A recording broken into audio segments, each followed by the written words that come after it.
All right. I'm live, by the way. What's up, you guys? I'm this guy. I'm Master Arborist Matt. I don't know if you could read that.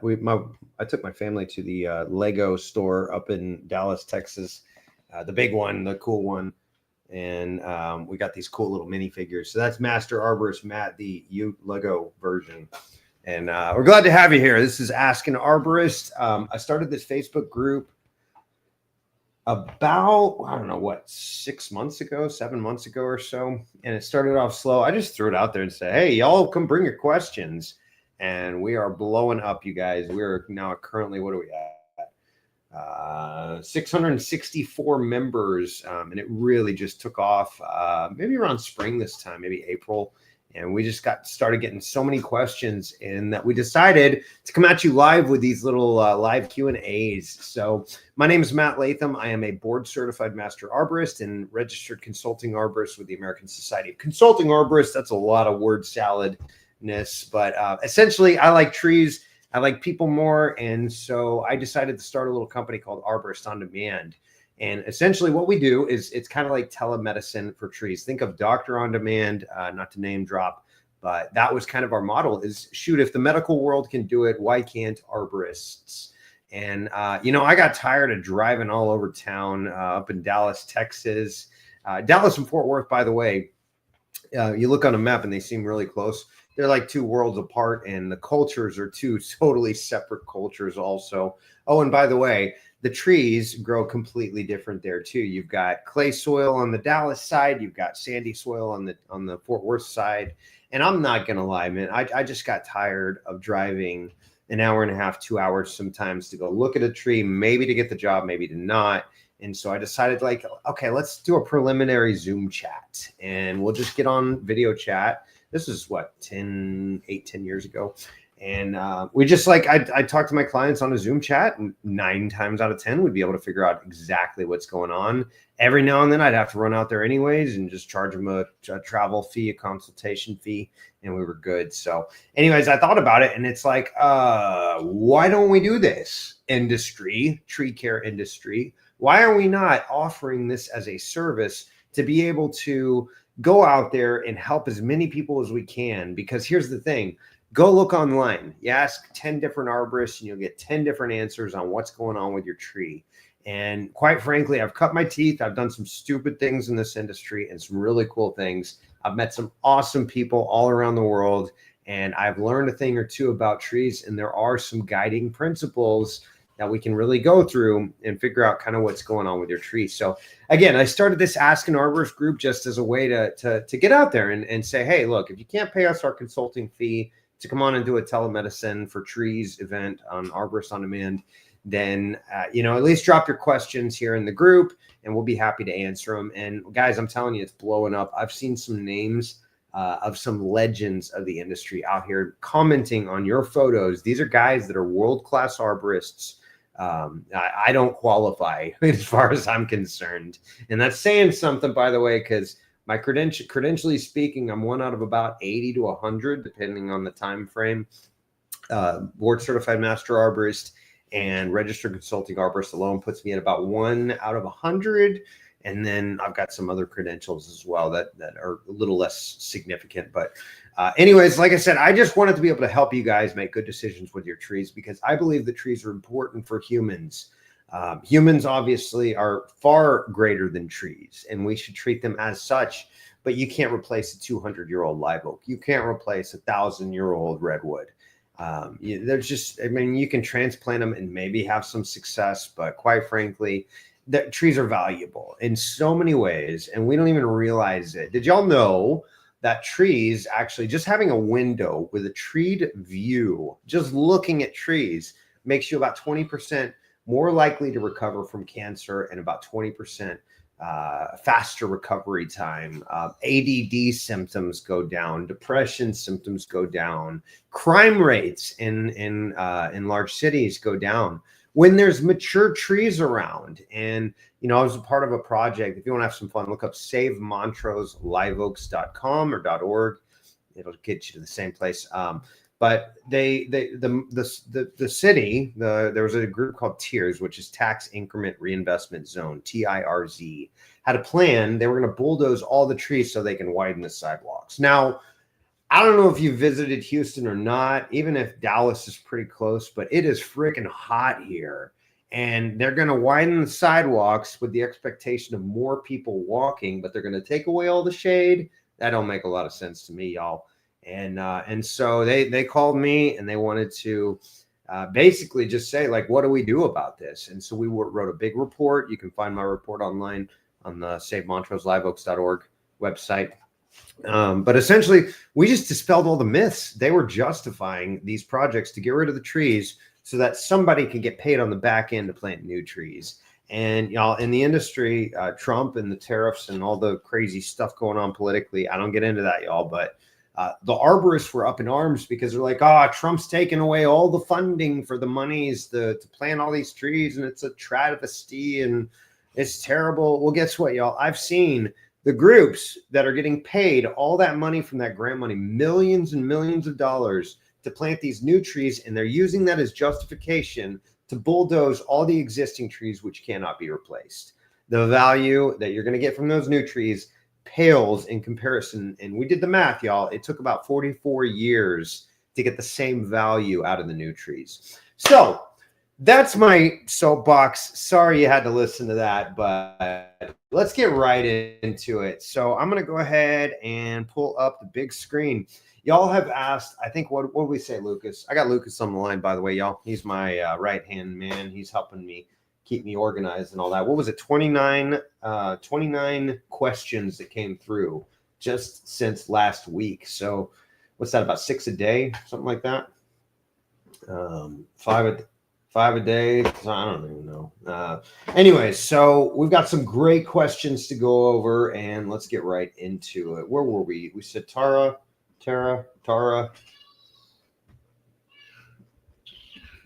We got to keep going. Okay, here we go. Tara Lindsay Sullivan asks, what are these?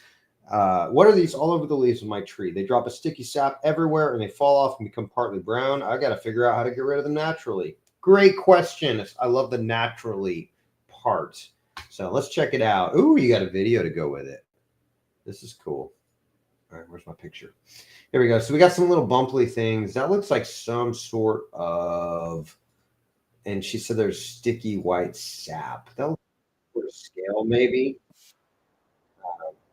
Yeah, some sort of sucking pest. I don't see any chewing going on the leaves. So you got some sort of sucking pest going on there. And essentially, they've got the mouth parts that basically, it's kind of like a mosquito. They pierce the leaf and they suck the life out of it. So what they do, by the way, y'all, every pathogen, every bug that will chew or suck on your tree and suck the life out of it and damage your tree that way was born without a pancreas. So what happens, what that means is they can't metabolize sugar. And so essentially all the sugar has to pass through them. It's just like our waste is like we got kidneys and livers to filter this stuff out. Then we go use the bathroom and it's gone. That's exactly what they're doing. And so they secrete all this really heavily sugared material. And by the way, the leaves essentially make sugars and starches, and photosynthase is what we call them. And so what they're doing is all that sugar it's passing through, and they take care of their business, and it kind of rains down. You might have seen it on your cars if you park under a tree that has some aphids or something, or some scale or something like that. We call it honeydew. I don't know why that stupid name, but it's kind of a sick name. So that's what you're seeing is that sticky sap is not sap. Sap would be from the tree. The sticky sap is actually what we call honeydew. It's from the bugs. And oftentimes you'll see like black mold kind of stuff. We call it sooty mold, or powdery mildew will actually grow on the honeydew, on the insect defecation feces, if you will. Sorry, I'm not trying to get gross with y'all, but it's nature is nature. So you've got some sort of chewing pest or sucking pest, I believe. Neem oil is going to be your best friend. Go ahead and get some neem oil and see about spraying that on there. You know what? Dawn soap, actually, I'm going to type that in there too. Is you would be surprised how many bugs and fungus and critters and stuff like that attacks your tree you can get rid of with just simple Dawn soap. Hit it with a little high pressure if you can, and that should kill them. The soap, by the way, what it does is it forms a bubble and it kind of forms a film over them, and they suffocate. They can't breathe. So not to try to kill all them critters. They're actually great bird and wasp food. So a lot of the critters out there, they're not a bad thing. And if it's not causing damage, you know, we call it pest threshold, is how much can you tolerate? How much can your plant tolerate or your tree tolerate? And, you know, you might consider just leaving it alone and increasing the sugar rates, because all that sugar, if you get enough sugar in there in the leaves on a cellular level, the bugs will just die. They'll unalive because they can't process it. They don't have a pancreas like we talked about. So anyways, Tara, I hope that Tara, I'm sorry if I'm butchering your name there, but hope that helps. And we are moving on. By the way, y'all, just so you know, thanks for joining us. By the way, I see a couple of y'all on here joining. We're dropping the links to each and every, like basically time stamping. Lucas, by the way, he's in my ear right now. He is putting a timestamp to each one of your questions. So we had a couple complaints about y'all saying, "Uh-oh, nobody's answering my question." That's not true. We're answering every single question so far. Now, this group may get crazy enough where we're going to have to figure out some creative strategies and maybe lose a few of you and not get to your questions. But the goal is we want to be a great resource for you to get good, solid tree facts and tree knowledge about your individual unique problems. And so we're glad you're here. Glad you're dropping your questions in. I promise you, we always do. So y'all stop complaining and saying, "Oh, I don't see anybody answering the questions." We do it once a week. Sometimes you'll get some really cool arborists that I'm friends with and some other people in the industry that I look up to, believe it or not. There's a lot of guys out there that are far my superior. I promise you that. But they'll come on there and they'll actually answer your questions. So we're looking for this to be a great resource for you. All right. So Daryl asks, can anyone tell me what's happening here to the tree bark? Lives in Iowa. This is a 3-year-old river birch. The bark did its normal peeling. River birch, if you don't know it, they do that. They've got really cool bark, but no new bark, and now it's black. Location is central Iowa. There's no deer rub or damage to the tree. To me, that looks like maybe something was sun scald is what we call it. It's kind of like sunburn for trees, Daryl. And think of it is those birch, they've got really, really thin bark. So something happened here and it damaged the tissue. I know you didn't have any deers rubbing on it or anything like that, but I'm wondering if maybe what direction that is. I kind of see some shadows cast on there, maybe from the upper canopy. So I'm wondering if that's like the south side or the west side or southwest, somewhere in there. And you got a heavy sun there, and river birch has really, really, really thin bark. So oftentimes you get sun scald. But the tree I can see new tissue growing here all around where the wound is. So what you want to do is give it some extra resources. I love a brand called MicroLife, and we're going to set up a store. I just became a distributor probably a month and a half, 2 months ago. But they make a really, really great product. Unfortunately, they don't sell it personally. I was talking with the owner, Mike, and I was like, man, we got to get your product out there because it is awesome, awesome stuff. He's the kind of guy that I'll sit there and I'll show up to buy some stuff from him, and we'll sit there 2 hours later. I'm looking at my watch like, holy cow, I'm late to everything now. We just talked that much. So absolute savant when it comes to, not the idiot kind, but just a savant when it comes to organic tree care and plant care. So I'll drop a link here. MicroLife fertilizers. I hope that's right. Is it fertilizer or fertilizers? I don't even know. Yeah, fertilizer, singular. Cool. Okay. So these guys are amazing. What you want to get is you want to get the, let's go through it. YOLO, why not? Liquid Organics. You're going to want to give it some extra resources. This MicroLife Ocean Harvest is phenomenal. Humates Plus is phenomenal. I call that like first aid for trees, as this is just going to just give it all sorts of resources to heal. And then MicroLife Soil and Plant Energy is going to be your best friend there, Daryl. So hope that helps, man. And we are moving on. All right. Tiffany asks, we don't know where she's at. Oh, she says it right there, up in my old stomping grounds. I told you I was from Dallas. My dad planted 2 Grancy graybeards. Now this is this is fun. Grancy Graybeards, graybeard. Why can I not say that word? Grancy Graybeards is kind of a southern term for fringe tree. I believe the scientific name is something Virginicus, maybe Conianthus, Colianthus Virginicus. Anyways, old man's beard, white fringe tree. Fringe tree is another word for it. By the way, if y'all know the word live oak is a blanket term to describe 5 different. What's up, JK? Welcome. Hey, thanks for joining us again. Great to see you here. Anyway, so live oak is kind of a blanket term for essentially any tree that has kind of a rounded leaf that holds its leaf through the winter. So there's a bunch of different live oaks. If you're on the East Coast, they got East Coast live oaks. If you're on the West Coast, you got West Coast live oaks. And we got Southern live oaks here down in Texas. And so the same thing with Grancy Graybeard. Whenever you see a common name like that, the answer to what kind of tree that is it depends where you're at geographically. So that is a fringe tree, I believe. Really, really cool trees, but they have problems with cotton root rot and a lot of fungal pathogens.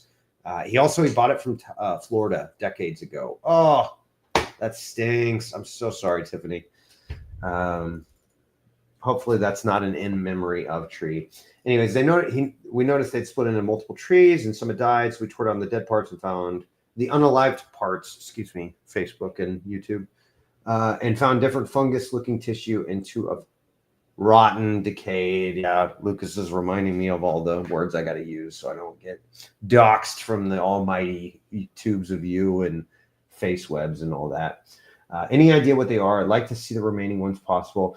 Cotton root rot is a really, really common one in Dallas area. I saw that all the time when I did tree care up there.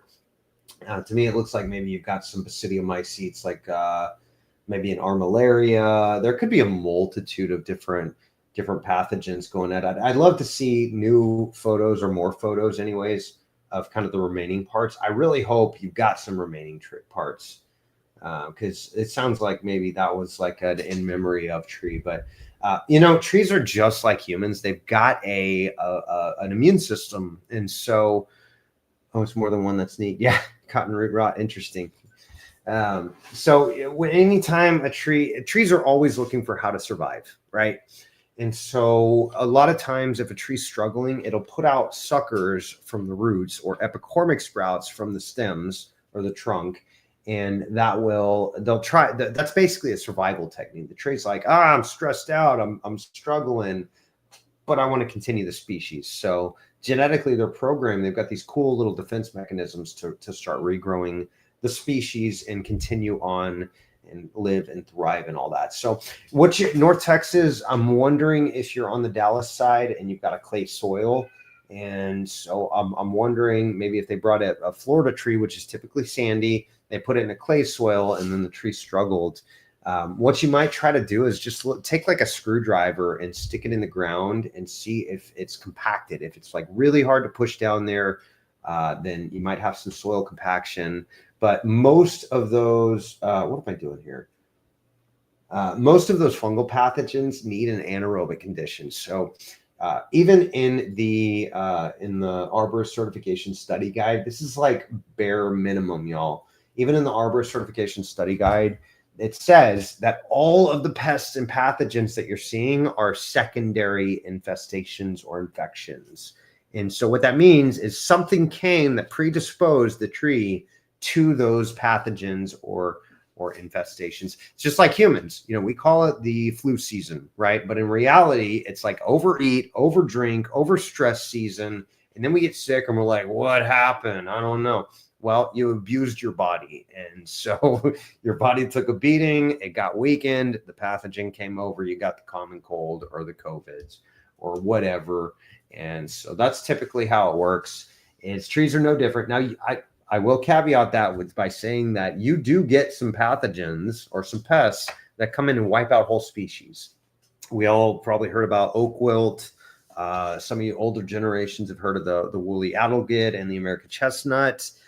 There's emerald ash borer right now is a pest that came over from China.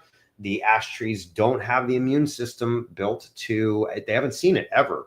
This is a brand new pest. It comes in, they haven't built the immunities up for it. And we're actually seeing like a 0.001% of the ash trees are, burrowing beetles. Absolutely, JK. Those are secondary. So they're typically coming in and taking advantage of a weakened tree. But let me leave you this video here and see if that can maybe point you in the right direction. Because that stinks. I know that's dad's tree, and you probably want to protect it at all costs. Check the soil. Make sure there's no water pooling in that area. Make sure you're not overwatering too, because that's going to promote fungal pathogens. You absolutely, hold on. Talking to all y'all, you absolutely have to allow the soil to dry out prior to re-irrigating. So important. You do not want your trees to have wet feet. There are a few species like bald cypress, pond cypress, sycamores that'll handle that type of environment. But generally speaking, your trees need to dry out in the root system before. By the way, about 50% of your soil is actually airspace. And so if that is covered and that is consistently being filled with water, that can be really detrimental to your trees. So moving on. Hope that helps, Tiffany. All right, Nathaniel, excuse me. Nate, I almost called you Nathan. That's rude. San Diego. I'm wondering if you're in San Diego still. Someone help me understand why my maple won't turn green. Has this rusty color to it. Ours seems stunted compared to the rest of the neighborhood. Autumn red, I think. Okay, so a couple things here. I don't have a lot to go off of. So if you can send me some more photos, maybe that would help, Nathaniel. But so trees have pigments just like humans do. So like I got melanin and I got carotenoids and things like keratins and things like that give my skin a certain color. By the way, racism is the wrong word because there is only one race. It's the human race. We just have different genetic attributes. And so, there goes Hitler's theory and all that. But not to get political or religious on you guys, but quite frankly, I think the word racism is wrong. Maybe ethnicism would be a better term. But trees are no different. They have carotenoids, they have anthocyanins, they have chlorophyll. By the way, the chlorophyll is what gives your tree that green color.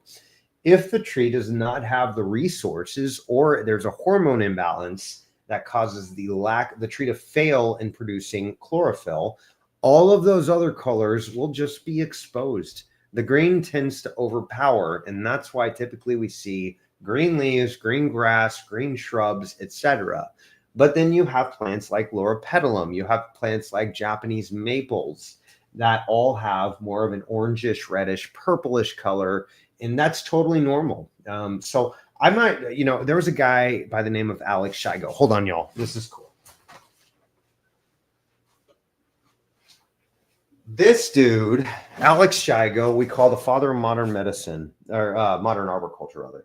And he was 50s, 60s, 70s. He pioneered a lot of research, and he's why we know how, and a lot of his counterparts were, why we know the things we know about trees, or at least he laid the foundation for those things. But one of the quotes that he said that I absolutely love is he says, the three most important things to being a good arborist is know your tree, and know your tree.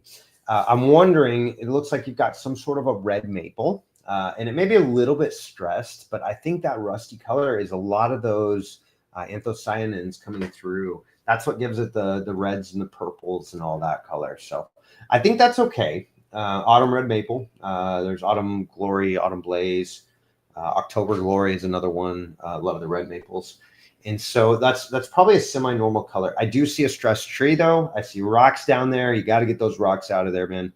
That's no good, Nathaniel. And you've got, let me see. I just did a video on rocks. Where is that, Lucas? Am I going too far? I think it's down here. It was landscaping myths busted. By the way, y'all, I do a little YouTube channel. I don't know. I get sick and tired of seeing so much bad information out there about trees, and so I just thought, hey, man, let's go out there and see if we can teach some good people. about good tree care, because realistically, if you do things to just take care of the health of the tree, just like humans, if you eat your Wheaties and eat your not Wheaties, because you don't want to eat too much wheat, but if you eat your vegetables, eat your meat, lean proteins, organic, a lot of, stay away from a lot of the processed stuff. Somebody said if it's made in a plant, it's probably bad for you. If it comes from a plant, it's probably good for you. But take care of your body, and generally speaking, you stay healthy. Also, there's a thing called entropy, and we all decay and we all get old, and none of us are going to make it out of this life alive. So that's why I trust Jesus as Lord and Savior. So anyways, moving on. Chris asks, would anyone by chance know why my pear consistently gets these spots? Great question. All right, so you got a pretty young pear tree. Man, that is a massively thick canopy, which is okay. I'm by the way, I'd much rather see a thick canopy than you just pruned way too much in the middle, and we call it lion's tail pruning. Think of the shape of a lion's tail where you've got like a I'm body trailing here, but you got like a stick here and then a little tuft at the end with all the leaves on it. That is wait, hold on. This is no good. Don't ever do that to your trees. So that's a good thing. However, that's a fungal pathogen, Chris, is what's going on there. I'm not sure specific epithet, what that could be. If you really want, you can actually send it over to your local agriculture extension and see if maybe they can help you identify that. But it looks like Ceterospora or some sort of black spot, some sort of simple fungal pathogen. But check this website out. Find your state's agriculture extension. By the way, agriculture extensions are essentially, they are your local state's hub. That's where all the agriculture research is done. And you're awesome, JK. I really appreciate that. Yeah, I've been, I like I said, I love teaching this stuff, and really glad to hear that you're enjoying it. And feel free to share the page and invite your friends, because we need more subscribers to that YouTube channel. We're trying to teach a lot of people, and the more people that we have on there, the more that we can reach. And so I'd love to, I pay attention, Lucas. I was just talking about that. She was saying. So yeah, I really appreciate that, JK, and love having you with us. And thanks again for being such a loyal follower of this group and these fun live streams. Fun for me anyways. Hope y'all are enjoying it too. But anyways, we're moving on. Gregory asks, where you at, Gregory? Oh, he's married. That's good. Been fighting black ants in this tree for a few years. Otherwise healthy and do not want to cut it down. Well, it looks like there's not a lot surrounding it. And correct me if I'm wrong there, pal, but I think you're probably okay to keep it. Yeah. Here's the thing. Anytime we're looking at potential structural failure of trees, we look at A, what are the chances that it's going to fail? B, what are the consequences? Because here's my theory. If a tree falls into a forest, who cares? That's a good thing. That feeds all the future growth of the trees, because as that material starts to decay by the trillions and quadrillions of microorganisms in the forest, that's going to feed everything else. So basically the bugs and the fungus and the critters break it down into their basic elements, and that becomes really good, healthy food for the trees. So for all the new trees. Here's the thing with black ants. Black ants, or any type of ant, and any type of even termites, except for Formosan termites, will not cause damage to the living tissue of your tree. So Gregory, hope you don't mind. When I look at that, I see a recovering tree. I see some really, really good new growth here. I see, the decay, the wound tissue has been compartmentalized by the tree. And that is always the tree's goal, is to compartmentalize, wall off, and grow around it. They do not have the ability to heal in the sense that you and I do. If I get a cut on my arm, my body's going to replace that tissue, maybe with some scar tissue. Maybe it'll just be new tissue, and it's fine if it's small. But trees don't have that ability. That's why they get so stinking big, by the way. All right. Hope that helps, Gregory. Moving on. And same question. All right. So Steve asked, good day. Unfortunately, this ash tree just cracked off in a windstorm. We depend on it for privacy in the summer. Yep, that's important. I got creepy neighbors too. Is there a way to salvage this section of the tree, or does it need to be removed? Any advice would be greatly appreciated. Now, I think I answered. Oh, no, I meant to answer this. I typed up an answer. Man, I'm really sorry, Steve. I actually typed up an answer and probably got distracted by something. I don't know. But so we actually repair stuff like this all the stinking time. So you're going to have the help of a professional, or you're going to have to really be willing to do a little research, find out how structural support systems work. But here's what I would do. I would basically use a come along to bring the two limbs back together until they connect again. Now, here's the thing. This happened because of a really weak branch union called a codominant lead, which wound up having what we call included bark. Now, included bark is basically where you've got these really tight branch unions, and bark begins to grow on either side, and that becomes what's attaching at the top. And you can see here at the top, that's not living healthy tissue. That's just bark. Bark is non-living tissue. And so it's also, by the way, they make like wine stoppers out of cork oak tissue. And so it's not a structural tissue. It is essentially just really soft and easy to break. And so you got some sort of an ash tree, I think maybe a green ash it looks like. And I think I could be wrong in that, but essentially that included bark got a little decay, wind came, and by the way, the fibers are all growing the same direction. And so what happens, think of like string cheese, those fibers just peel right off. And so this should have been probably removed, 5-10 years ago when the tree was very, very young, or at least reduce that one lead on the side that broke off, reduce it back so there's much less leverage and the rest of the tree can take over and outgrow it. But it wasn't. So what you do now is get a come along, or really you need a local arborist. This is going to be one of those that you need a local guy that can come and help you, that really knows what they're doing, preferably somebody that's certified as TRAQ, T-R-A-Q. And TRAQ stands for Tree Risk Assessment Qualified.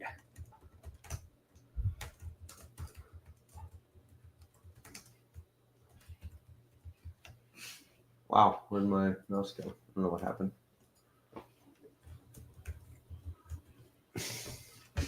So you want somebody that can come and they can help you. And what they're going to do is you're going to want to install a structural support cable. You know what? Let's pull up paint here. Let's do a thing, y'all. This is fun.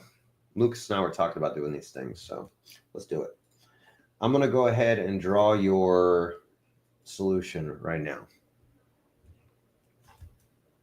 Whoa. All right, here we go. Okay, so what you're going to do is essentially bring that back together. Oops, I got to get the right tool here. This is ridiculous.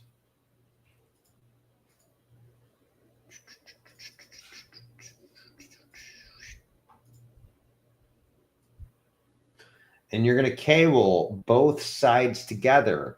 On top of that, you are going to add a threaded rod right in here. Essentially, you're going to drill, once you've got it brought back together and cabled in place, you're going to come in and you're going to install a threaded rod. Oh man, you can't see me. That's ridiculous. All right, here we go. That's probably better. Okay, so cable up top, threaded rod down below. And any good arborist that knows what the heck they're talking about can tell you exactly how to do that, or they can do it for you. So find a local guy that knows what they're talking about. Let me know if you need help finding the right guy, or gal. There's a lot of, actually, the industry's really come a long ways, and it's been really exciting for me as a professional to see a lot of women getting in the industry. JK says, not the string cheese tree. That's going to be a new catchphrase for me. The string cheese tree. It's kind of got a flow to it too. Thanks for that, JK. That's hilarious. So you got the string cheese tree here, Steve, and you're going to want to bring it back together. Cable up top and a threaded rod down below. You want to go about 3 to 6 inches above where the branches connect, and that's going to be the permanent structure of that limb. At the same time, you want to reduce the canopy height and the weight on the very tips of the branches. Do not top it. What you want to do is take maybe 20%. So if you've got 5 primary branches on the end there, take one of them. That's going to be 20% of the weight off of that. And you want to do that in conjunction with the cabling and the threaded rod. And that's going to be so critical, but absolutely you can repair that. Now, Does that mean the tree's going to live forever? No, it doesn't. But at least you've got the structure handled. And let me know if you need help on the plant health care as well. So hope that helps, Steve. Sorry, we spent way too much time on that, but we are moving on. Oh man, did I do it again? I always do this. I always click the back button, y'all. Yeah, Lucas is telling me I'm wrong again. By the way, that we can't repair. We'll get to that here in a minute, but I did see that one and I responded. So less good news there, but I'm just glad I'm not a medical doctor and have to give bad news that way. So I'm glad it's just trees I got to deal with. So, anyways, Josie, I'm not even going to try. I'm so sorry, Josie. From Ontario, cool. I have a plum tree and a paradise apple tree in my front yard that produce a lot of fruit every other year. The plum tree is struggling. Both the apple and the plum trees are about 20 feet tall. I'm not sure how old they are, but the previous owner lived here for over 30 years, and the trees were already mature and producing fruit. Cool. So you probably inherited some mature trees. Any suggestions on how to save these trees? Can I trim back the top of the trees so they're not so tall? It's a long fall to the ground when the fruit are ripe. Yeah, don't stand under it, or make sure you got a helmet. That's important. Okay, so plum tree struggling. All right, so it sounds like you're trying to access the fruit a little more safely and a little more easily. There are what we call orchard ladders, and let me see if I can find one for you. These are far superior, but essentially they've got, it's kind of like a triangle. They stand like a triangle. That might be a really good access point for you. You can see they're 300-400. You get the really fancy ones for 1,000 or more. But they're really good options for that, because just because you've got the single leg on one side, you can stick that in between branches a lot more easily than getting to just a typical A-frame ladder. So that may be one way you can access the fruit. Let's take a look at these trees. Oh goodness, you got some fungal pathogens going on there, Josie. That's not good. Oh yeah. So you got a lot of issues going on here. What I would recommend doing is you're going to have to really upgrade the health and vitality of the tree. And I'll give you this the same link to the screwdriver test. Do this test. Make sure your soil is not compacted. Oops, I didn't mean to do that. Where are you? So the title of this is, Are You Overwatering Your Trees? Try this simple test. But, this is a great way to determine soil compaction as well. And so what you can do is just jam the screwdriver into the ground and then just feel it. And if it feels like it is really hard to push down into the soil, chances are that you've got a compacted soil. Now, here's the thing. Soil must be, I'm going full screen, y'all. Soil has to have air. Like 50% of it has to be airspace, just pore space for oxygen. And then when it rains, for water to come through and feed that. But if you've got a compacted soil, what's happening is all those particles are sifting down and they're compacting, and it squeezes out the soil space. If you get flooding, sometimes you'll actually see air bubbles come up to the top. And that's what's happening is the soil is squeezing all of that pore space out of there. Clay is worse than sand because it's about 1,000th the size of sand particles. Clay particles are super, super, super tiny. And so a lot of times, like here in Houston, we've got clay soil. It squeezes that pore space out, and then the trees suffer. And they're like, I don't know what happened. My tree just died. I'm like, no, Hurricane Harvey happened. You got flooding. Now 5, 10, 15 years later, we're dealing with the consequences of it. So I might check. I don't know Ontario's, really what's going on with the soil there. I've only been to Quebec once when I was a kid. But you've got some borers going on. You've got some fungus going on. And so what you're going to do is you're going to want to, stop the bleeding. And you can't kill cancer with molasses. So try some neem oil, spray it on there with an adjuvant. Like, let me give you this one too.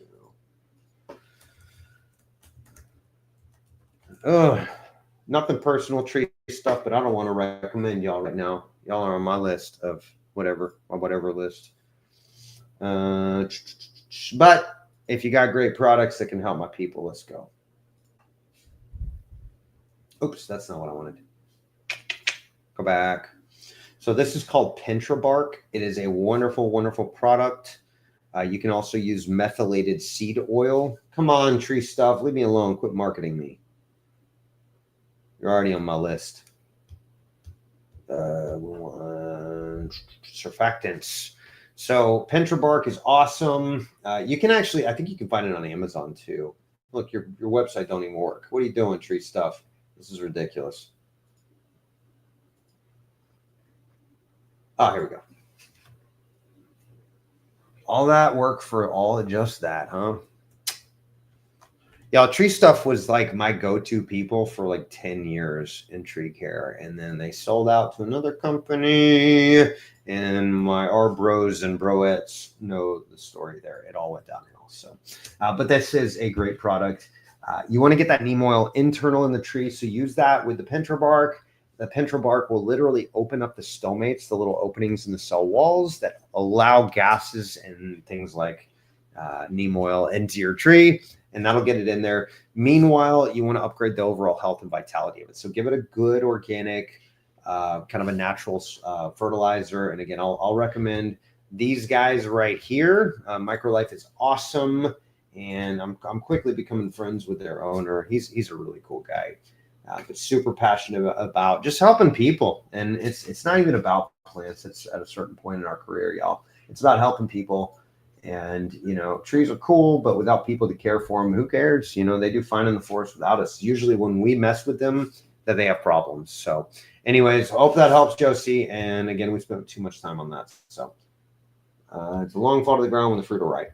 Yeah, get you a orchard ladder, and man, just really work hard to get the overall health upgraded. So, what's the best way to diagnose the issue with this tree located in central Oklahoma? It looks like an arborvitae, maybe Leyland cypress, but I think arborvitae.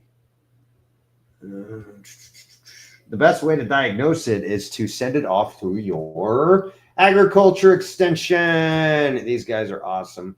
By the way, if y'all need help with your trees and you really want, what does neem oil do exactly? It's actually a nicotinoid, if I'm remembering correctly, JK.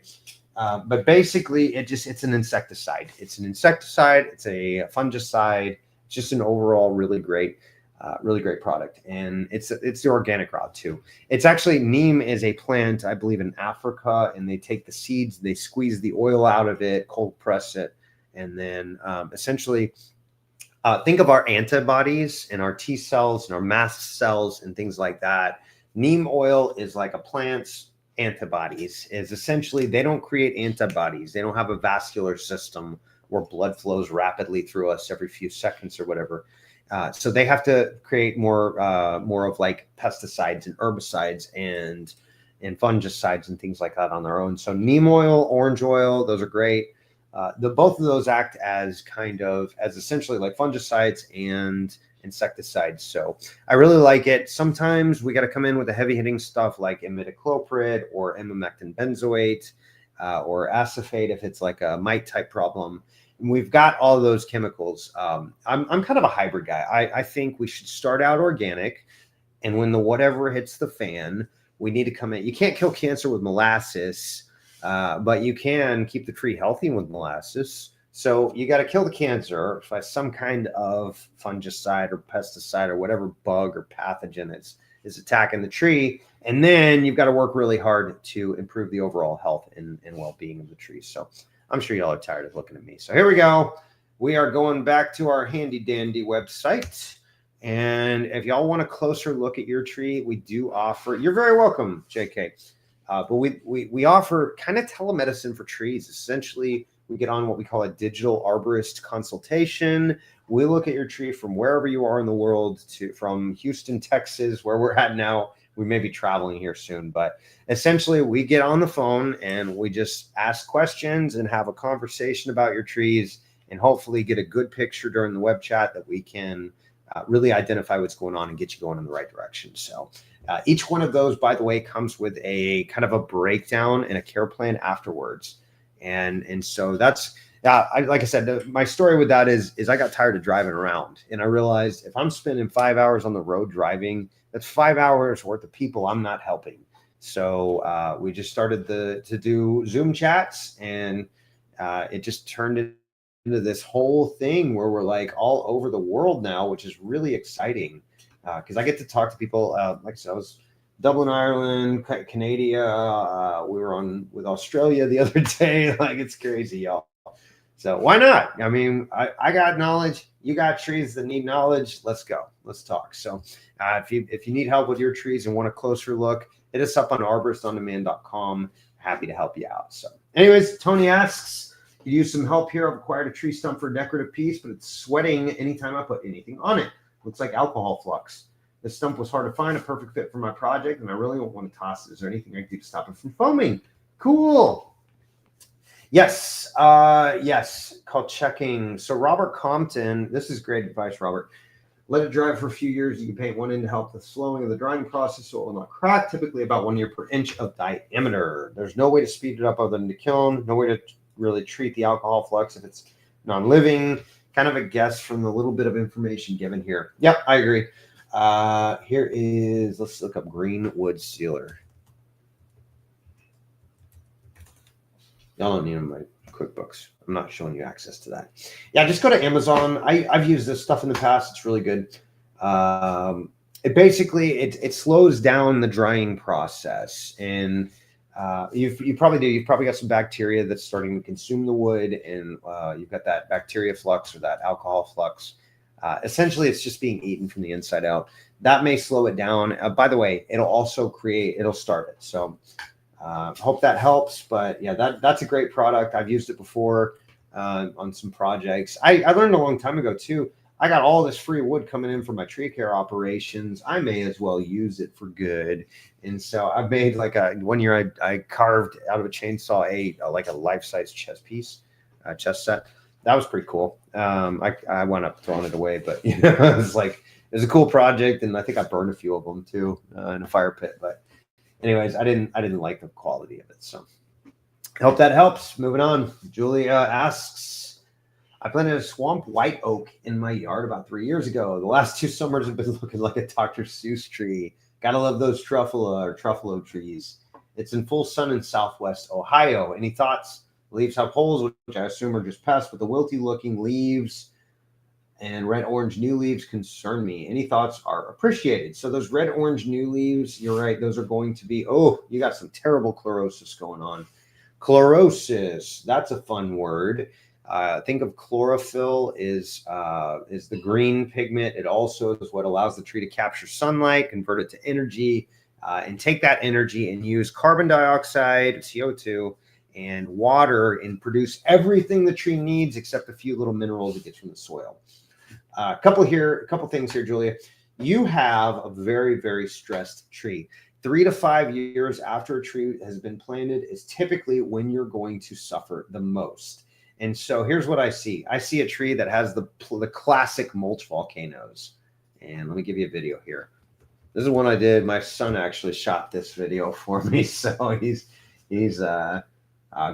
I'll send you this one.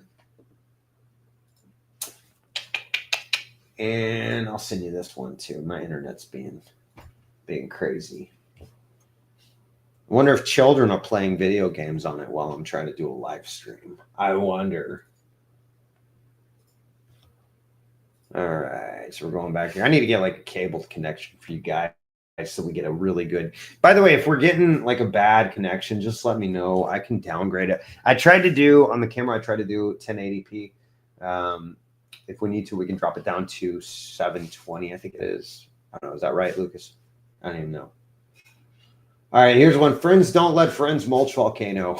This was a fun one I made a few weeks back while my kids were playing at the park. So you got to get rid of that. The other thing, I'd be willing to bet money that your tree is planted too deep. Oops. Hold on. Slow internet, y'all.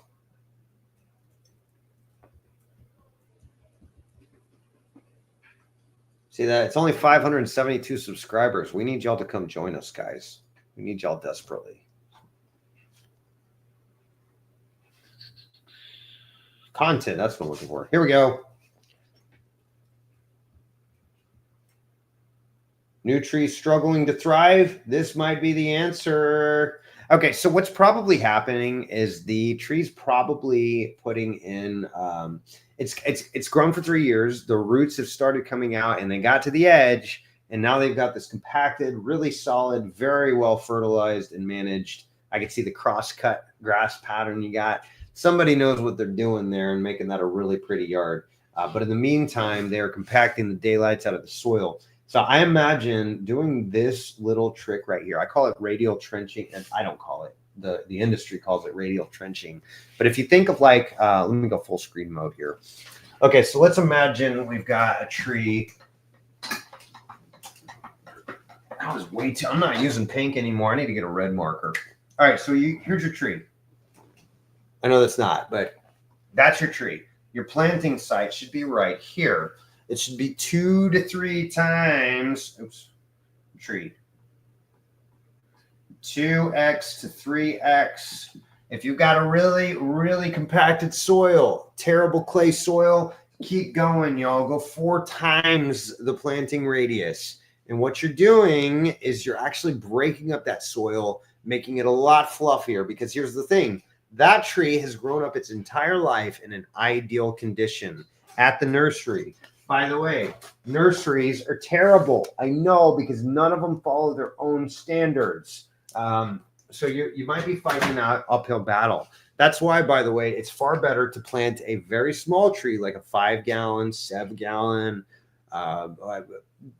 tiny, even a 15 or 30-gallon is going to be far superior to planting. I get the requests all the time. These rich folk here made all their money in oil. They want the 100, the 200, the 300-gallon, the 700-gallon. We've even had requests of transplanting 50-inch trees from the forest out there all the way into their front yard. And I'm telling you, it's not a good idea. Also, I know the guys to do it if you do that. And we've got a really like a 96% success rate on mature tree transplants like that. So it's very possible. But if we can avoid it, you're way better off doing something small. So 2 to 3 times the diameter of the actual size of the planting container. That's very important. However, if you've got a tree that's really struggling to survive and thrive in its new planting home, a lot of times we can do what's called radial trenching. I'm an arborist, not an artist, by the way. Radial trenching is essentially where we draw trenches away from the tree in the planting site. And what that does, and we backfill it with like a compost or a mulch or something like that. What that does is it creates really easy areas for your tree's roots to get established. And it grows in there. The other thing is, by doing those trenches, each one of these is going to have more surface area. All that compost is going to mix with the clay or mix with the existing soil, break it up, and give the tree a better shot at survival. So radial trenching is one of those that I learned from some old dudes that, you know, they're just old farmers. And I tried doing it on some of these trees that I planted, and they were struggling. And my goodness, they just lit up like a Christmas tree, y'all. So do that. Radial trenching might be a really, really good choice for you. Excuse me, I don't even remember who I'm talking to. Julia, thank you. So hope that helps, Julia. And give it a shot. It's an easy thing. Just go get some organic compost, do some radial trenching, and hopefully we'll see some good results. You might need some of that neem oil as well, just to suppress the bugs that are eating it. But the bugs, again, are secondary infections, y'all. So hope that helps. Moving on. All right. Short video from Vanessa Marie. Had 4 trees removed from my yard a few years ago, and these have now been appearing. Goodness, that looks like crepe myrtle. I bet, isn't it? I bet that's a crepe myrtle, Vanessa. Isn't it? Would you advise how I can permanently remove them from a growing back? Well, a couple options. You can get a track hoe or a backhoe, and you can just rip all the remaining roots out of the ground. But realistically, you're probably not going to be able to do that.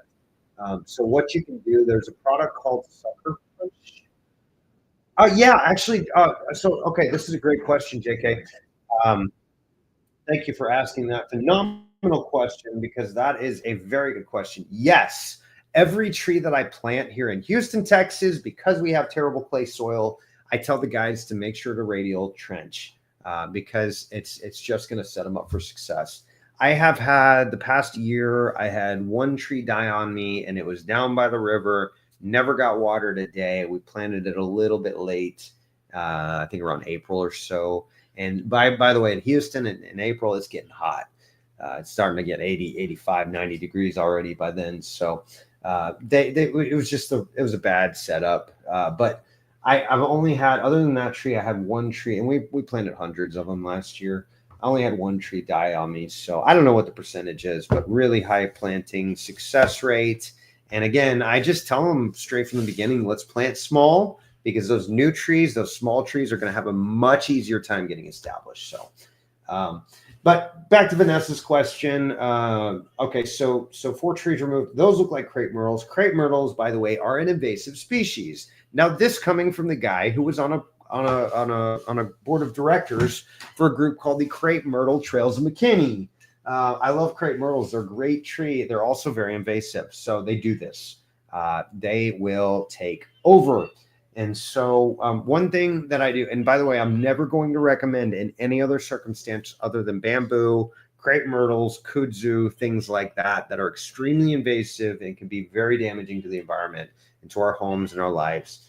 But take some Roundup, cut the stem, and paint it immediately with straight Roundup. Don't water it down, just straight Roundup. What's going to happen? The tree's natural defense mechanism is essentially is to suck all of the resources away from that area.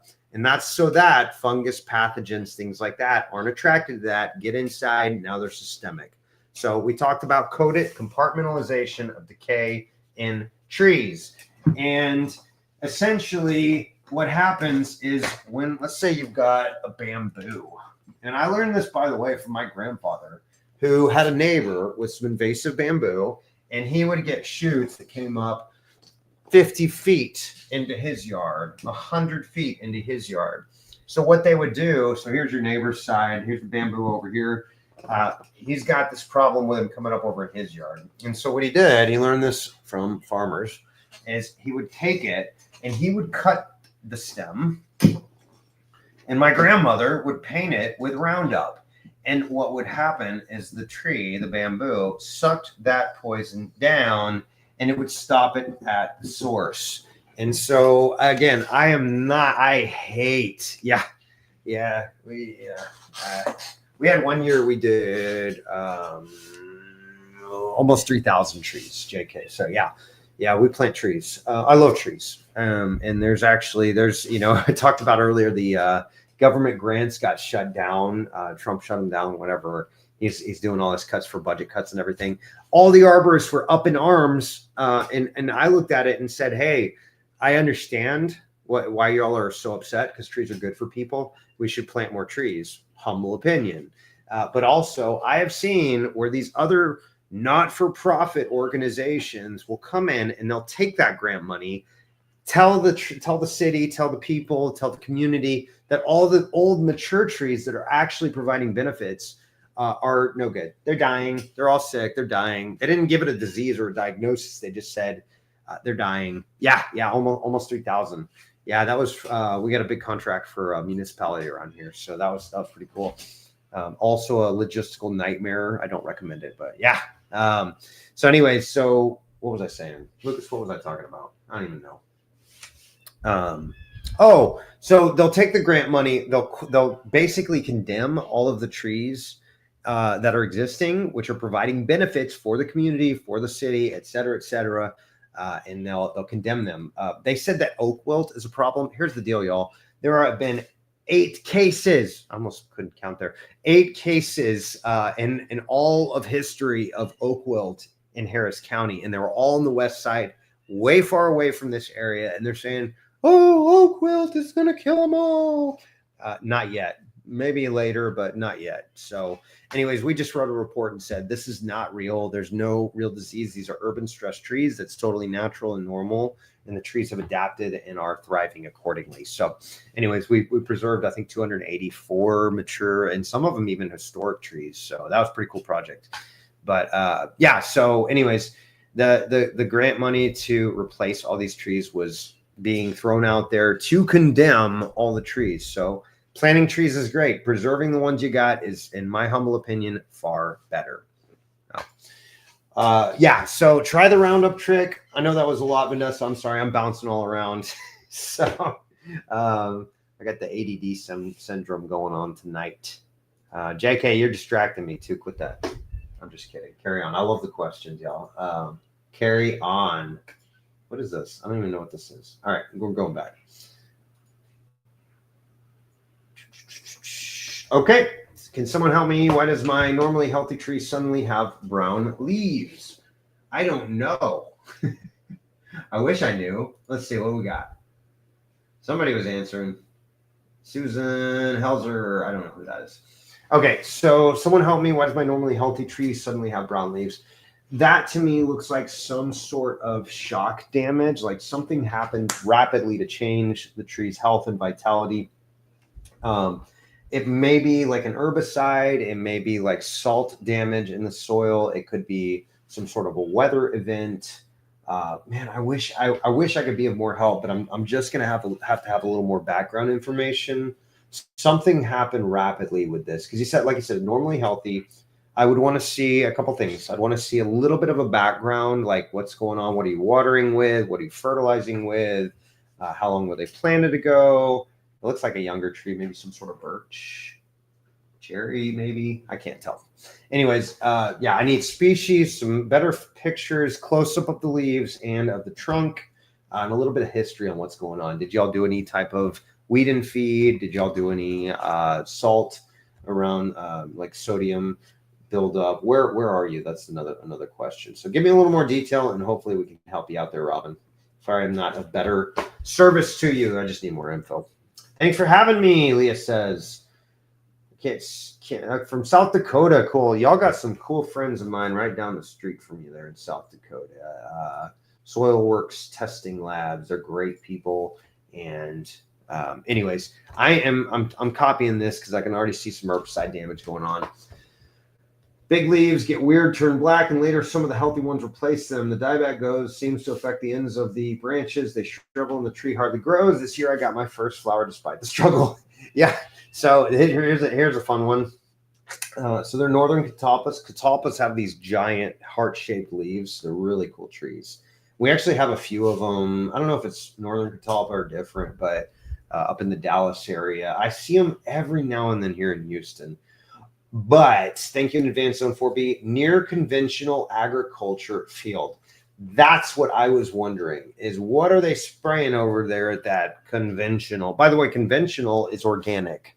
That's the way it's been done for thousands of years. Conventional, as we know it today, is actually introduced chemical poisoning is what they're doing. They're poisoning other plants. They're poisoning beetles, bugs. They're poisoning fungus. They're poisoning something. So it's essentially poison. Roundup, like I said, not a fan, but it works great in certain applications. What I didn't tell you to do is spray it, because if you spray it, now it gets airborne. Now the wind can blow and travel it somewhere else. So likely that so-called conventional agriculture field is spraying some sort of herbicide or pesticide that is burning the daylights out of your trees. Also, you got something chewing on it, I think.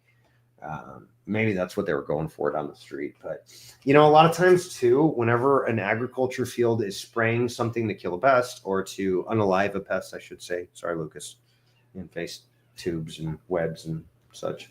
But a lot of times what'll happen is the ones that do make it, the beetles or the pest that does make it, they're like, I don't want to be around this. All my buddies and my family died unalived. So they're going to go to the next tree down the street. So you may have some chewing insects, but that's got herbicide damage written all over it. I'm sorry you're dealing with that. What you can do, send soil samples off to them, and you want to find out what's in the soil. You also want to check with your agriculture extension and see what they can offer you in terms of herbicide testing. I would be willing to bet good money that that's exactly what's going on there, Leah. So I'm sorry you're dealing with that. Those jerks. But this is why, let's get back to basics. How did God do it? Walk in a forest and it works, y'all. So I'm conventional to me is organic, and it's They got it opposite, but whatever. All right, so Allison asks, where you at, Allison? From Kentucky. Cool. I was just in Kentucky getting a certification for tree and plant appraisal. By the way, the Kentucky Arborist Association, just some really phenomenal people out there. So they might be a really good resource for you as well. But Sweet Bay Magnolia doesn't bloom. We cut it back way back last year. It's still nothing. There's no main trunk, but rather multiple trunks. Is there anything we can do to bring this back to life? Yes, you've got a buried root flare. So you got to get rid of the soil around your root flare. And you can use some high pressure water, some plastic shovels. You got to get that mulch away for sure. Just pull it away from there out towards the edge. Leave it about 6 inches away from the trunk or the mini trunks you've got there. But what was I doing here? Yeah, check with the agriculture extension there. That's always a good resource for you there in Kentucky. But our Kentucky Arborist Association is a great resource as well. What you can do is check with the soil, because here's the thing is potassium, phosphorus, manganese, all of the iron, all of these are going to have a lot to do with the trees flowering and colors and such. So it'd be a really good idea to get a soil sample and find out what's in the soil and compare that with a tissue sample that you're going to send off to the agriculture extension and just check the difference. See if there's lots of stuff in the soil, but it's not getting into the tree. That may tell you that it's locked up and you've got a microbial issue. The microbes aren't chelating those minerals out of the soil so the tree can take it up. But something's going on to leave that tree deficient. And so I'll go back to Leah's down here where she was talking about her catalpa. She finally got some blooms on it. Catalpa blooms are beautiful. This year I got my first flower despite the struggle. So flower is reproduction. Flowering is reproduction. So that's the tree saying, hey, something's going on Leah's catalpa. Is something was going on. It needs to continue the species, and trees are built for survival. Everything in them genetically is built to survive. And so the fact that you're not getting the Sweet Bay Magnolia getting blooms, it can go both ways. It can be a struggling tree. I'll answer that here in just a second, JK. Yeah, it can be like a struggling tree, or it can be a tree that has everything it needs. And it's like, hey, I got extra resources. Let's go propagate the species. Let's go continue the species. And it's going to just keep, y'all probably had the birds and the bees talk, I'm sure, hopefully by this point, if you're posting on my Facebook group. If not, go back to school. Anyways, Sweet Bag Magnolia. Why does it split like that? It's natural to do that. Yes, especially, she said she cut it way back. And so I'm wondering if maybe it was cut back to the soil, and then all of that is new sprouts that came up. So maybe you can answer that for me, Allison, and we can continue the conversation. But something's going on with that where it's not getting the resources it needs to bloom. And so you've got to give it some more resources. There's a really great product from Microlife. Let me go through this one. It's called Maximum Blooms. And again, if you need help with that, I'm happy to get you connected. Excuse me. But this one is great. Mix it up, spray it on about once a week, and you should get some much, much better results. But realistically, that's just going to be a temporary fix. And what you really need is more of a systemic fix. You got to get the plant healthy. Oh, I didn't even look at this picture. Sorry. What are we doing here? Okay, that's already posted. What's that? Sorry. Lucas is laughing at me in my ear. Yeah, that looks like new sprouts that came up. So, JK, to answer your question, they cut it back somehow. And so it's kind of like the Hydra syndrome is whenever you top a limb, like let's say you've got a limb here, it's got these natural, beautiful leaf formations. Not that my hand's beautiful. And you cut it. What's going to happen is that the tree put it there. They put all those leaves, all those branches there. So it wants to get them back very quickly, especially during the growing season, because you've lost all the leaves, all the tree's ability to photosynthesize. And now you've got to regrow those leaves. So those epicormic sprouts that you see, we get a lot of lion's tail pruning, very bad pruning practices here in Houston. And a lot of times what will happen is they'll gut the middle of the tree, and the tree will put it right back like 2 weeks later. And they're like, well, the guys came in and pruned it, and then it just grew right back, and now it's ugly again. It's like, well, yeah, duh, because you shouldn't do that to trees. And so that's probably what happened is something happened. They cut it back, or those are sprouts that grew up because the tree's stressed. something. But I will say this, Allison, you're going in the right direction. I love the wood chips there. Just get them a little bit away from the trunk of the tree, or the multiple trunks, and hopefully that will and give it some extra resources, and hopefully you'll have a beautiful tree here very shortly. But sweet bay magnolia, that's part of the value in those bay magnolias. Really any magnolia, those, either whether it's a southern magnolia with the big white blooms or the bay magnolias with the big pink blooms, they're just gorgeous trees. I love magnolias. All right, so Elise says North Texas, you got one of them classic, I know those. Dallas, that's my old stomping grounds, y'all. We're in North Texas. When we bought the property about 3 years ago, there were 2 senior elm trees in the backyard. We lost the first one to elm borer beetles last summer. Now this one is something different. I'm afraid it's not going to make it. I'm curious what is happening to this poor tree. You sure that's an elm? I don't see elm. I see ash. One way you can tell, by the way, let me full screen this, you guys. It's called Mad Buck. Mad Buck is an acronym, and it says it in the Arborist Study Guide. And every arborist knows this one, but most trees, when they bloom, this is a leaf or a branch, not a trunk. They're going to have opposite. You see, I told you I'm an arborist, not an arborist or artist or whatever. They're going to have opposite leaf arrangement. Now, Mad Buck.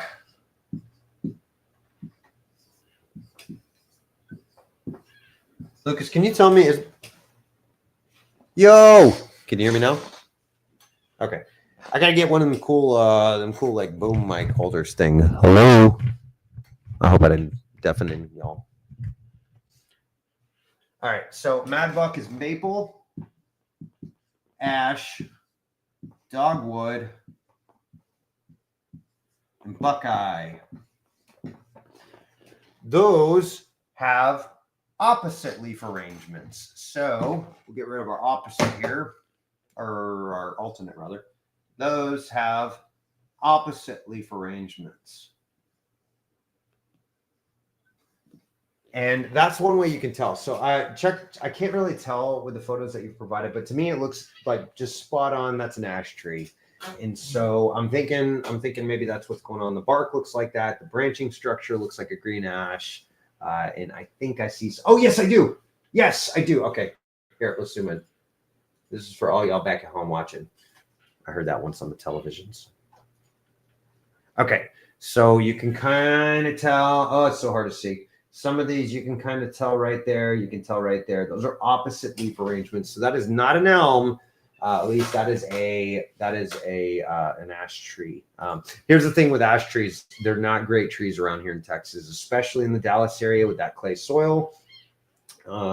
That's you got a lot of history there. Yep. What I would do, it looks like it's kind of out in the open away from everything else. You've got some decay that's entered there. You're going to have to find a local guy. And I happen to know a lot of guys in Dallas. So if you need help connecting with somebody that really cares and really knows what they're doing, it looks like you've got some bleeding wound cankers here. That would probably be Phytophthora or something similar, produces those bleeding wound cankers. Oh, wait. What is that?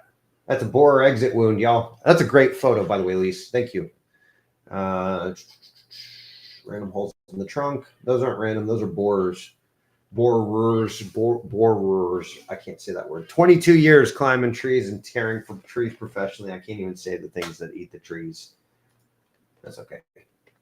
Yeah, that's definitely an ash tree. It looks like some pruning's been done with those wood chips there. And if not, then that would be what we call insect frass. Frass is a fancy way of saying bug excrement. You got some borers going on in your tree, at least. You need somebody to come in and stop the bleeding. First of all, you want to make sure it's not emerald ash borer. That's going to be very important, because if it is emerald ash borer, you got to act now, like now.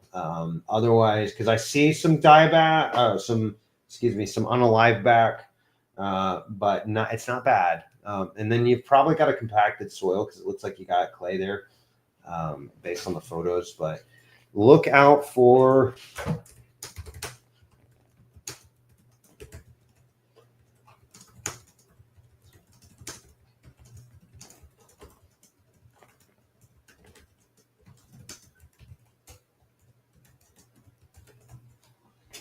All right.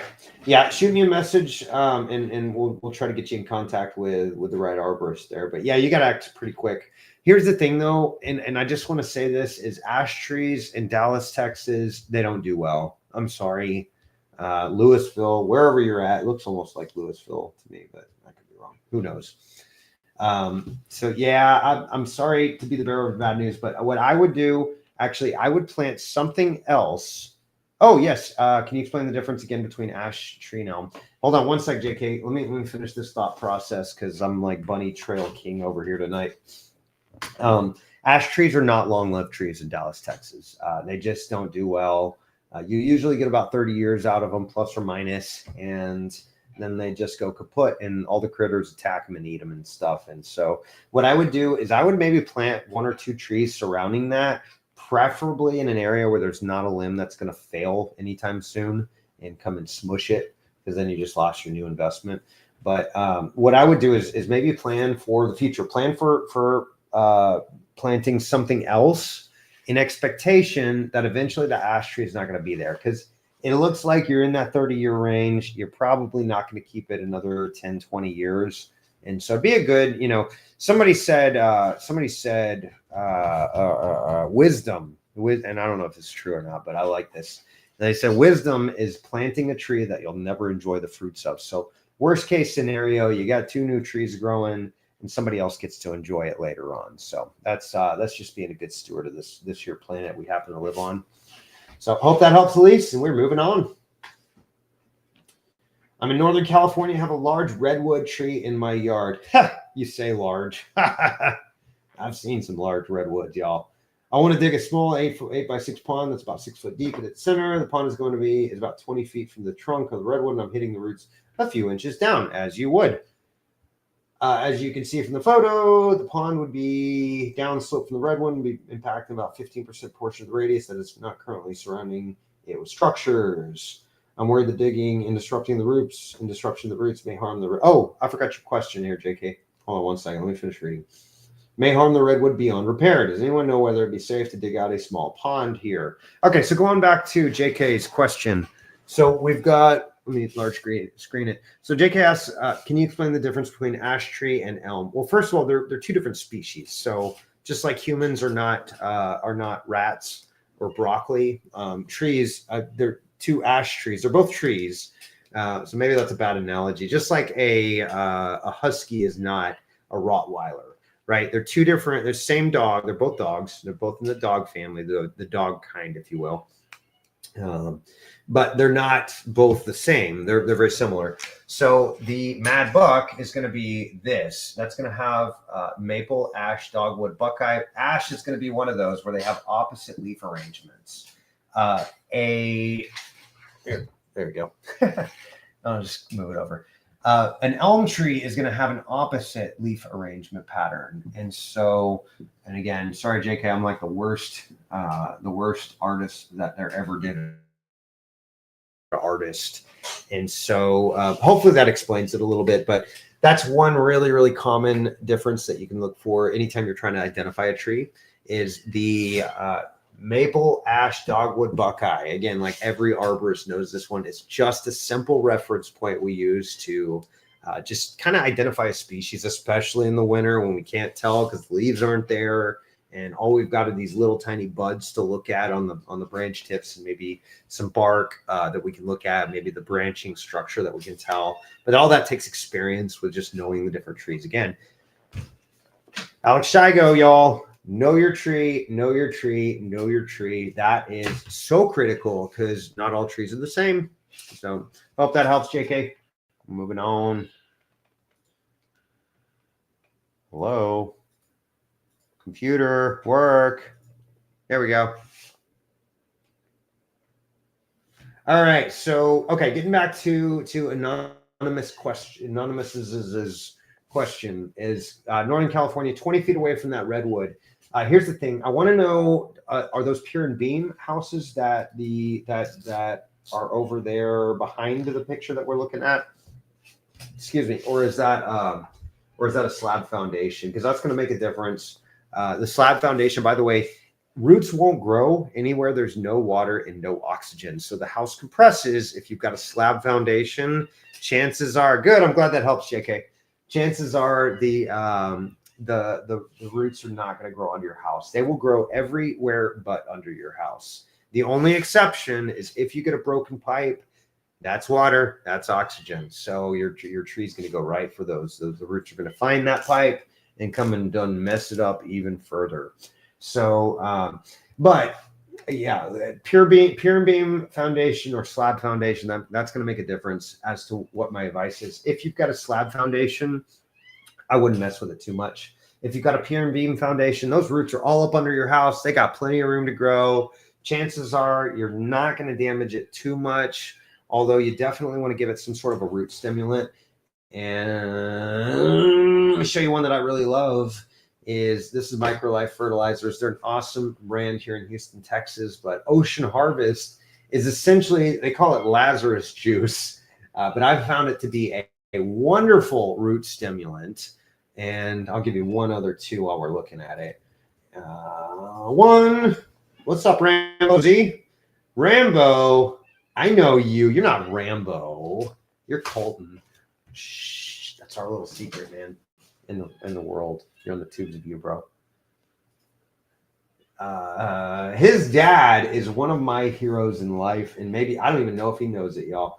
But his dad, in 2008, I went to work for a company in McKinney, Texas, called Advanced Tree Care, Tree and Shrub Care. I think they changed their name to eventually. But Rick Zampino, at the time, I think he was like the world's eighth board certified Master Arborist. Maybe he was one of the top 10, and he had a credential called Registered Consulting Arborist, which, if you can see back here behind me, guys, that's that bottom. Hello, layout. There it is. Okay, that's that one. So I followed in Rick's footsteps, and I became a registered consulting arborist because that dude inspired me. I would sit there after work, and I'd go and ask him questions. And so, one thing I love about tree care, the whole industry, is everybody's out there to help each other. Anytime, if I see somebody that really wants to genuinely learn, like I'm gonna help them out, y'all. I'm gonna teach them what I know or guide them in the right direction. So your dad's awesome, Colton. Hopefully, I haven't talked to you in probably 7 or 8 years at least since the last competition I went through. But he's a great man, and hopefully you're following in his footsteps and becoming a phenomenal arborist too. But like I said, your dad was one of my heroes. Larry Walker, also one of my heroes. He says, no, don't risk it. Sacrifice a tree like that for a watering hole isn't going to make you happy in the long run. We got a little history, actually, that Larry and I. He had a koi pond that had some big Yopon hollies over it, and unfortunately, some of them started to decline. Unfortunately, this is before I know all I know now under my care. Oh, that's so cool. Okay. So JK was saying, oh, that's cool. I didn't know I could click that button. She says, you just helped me identify my tree for sure as an elm versus an ash, not an ash, with that leaf pattern. Very cool. It's knowing these little things, that little tricks of the trade that really make a difference. That's the difference between a good arborist and, just some idiot kid who climbs trees for a living, like I was many years ago and still am today, I feel. So anyways, I kind of agree. Make sure you're not doing damage to the root system, probably far enough away where you're not going to be damaging any structural support roots. So I'm going to go hybrid between Rambo and Larry, and I'm going to say yes with caution, and make sure you give it a root stimulant like the ones I just posted in the chat there. So hope that helps, and we're moving on. All right. Ooh, gross. Black spot. Okay, so Algar in somewhere says, what is the recommended antifungal black spot treatment for cherry trees? It has been a wet spring this year. I treated with what is supposed to be an effective treatment. I think I waited too long to spray the trees this year, end of May. Thanks in advance for the feedback. So black spot, once it causes damage to the leaf, you're not going to be able to get rid of it. It's there. What you can do this fall, you can actually rake up the leaves. Now that's going to isolate a lot of the fungal pathogens, and you're going to get rid of most of them. There'll still be some left, so chances are it's going to repopulate. What you can do is, again, going back to my boys over at the Microlife Studios, and they're not even a studio, but that just sounded cool when it rolled out of my mouth. I have this really cool, now trichoderma bacteria is one that has been very heavily researched. And if you see here, they've got a whole host of bacteria that are essentially heterotrophic. They create a healthy culture on the tree. So what you can do, if you can reach it, it sounds like it's a cherry tree, so that could be an ornamental. Yeah, it could be one of them big cherry trees that get like 100 feet tall up north. I don't know where you're at, so I might need a little more context to give you some great advice, but I love this antifungal that they produce. I've actually cured Phytophthora, which is unheard of. I watched a video the other day of this guy who's taking there's a PhD out there, probably a crackpot, I don't know, but he's got this theory that there's a disease called sudden oak death, and it's really bad out on the West Coast. And it's basically Phytophthora, which is a water mold fungus. Think of your black mold in your house that you don't want. It's a water mold, just like those guys. And what they do, they've got flagella. They can swim around anytime there's a flooded environment in the soil. And so they'll grow inside of the vascular tissue of the tree, clog it up, and they'll burst through. And it just totally wipes out whole species of trees out there on the West Coast. Well, I've actually cured it using this stuff that we're looking at right here. We don't have the same exact one that causes that sudden oak death, but this is a really great product. And again, this is not an antifungal. It's not a fungicide. It's an antifungal that essentially works kind of like probiotics do for your stomach. It's going to reculture the gut or the soil, if you will, for the tree. It's going to reculture the gut of the tree, which is the soil. And some of those bacteria will get in. You can actually use that in conjunction with this stuff right here. And you'll get that bacteria internal in the tree. But I got a sweet olive, and this was just experimental, 100% experimental on my part. Oh, no, I didn't want to do that. I just, the client wanted to play experimental games, and I was willing to play along. And I said, let's give this a shot and see what happens. And y'all, I've treated it 3 times, just 3 times quarterly, and it's worked absolute wonders. And the tree is just totally revitalized and revamped. So you mix it up with a little bit of molasses to make sure to feed those microbes, those bacteria, and then you just spray it on there once a month, once a quarter, somewhere in there, and just as long as you need to. And I've had great results. Give it a shot. It's $65 for a quart. Was the best place I could find it on, I think, eBay. But I can get a hold of some too, and I'm happy to help you out, Al. So hit me up, and I'll do the best I can. How do I remove this new growth permanently? Had a large tree removed a few years ago. Now these are appearing all over my yard. Well, that stinks. I like a product called Sucker Punch. Growth regulator. That's what I wanted. How'd you know what I wanted, robots? That's not cool. Get out of my head. What on earth did I do there?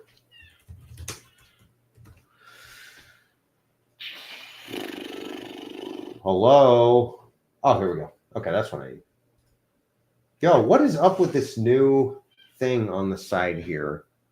Y'all keep changing things on me. I don't like that. I'm old school. I'm like an old dog trying to learn new tricks here. I'm getting there anyways. I'm not getting younger, y'all. Try the Sucker Punch out.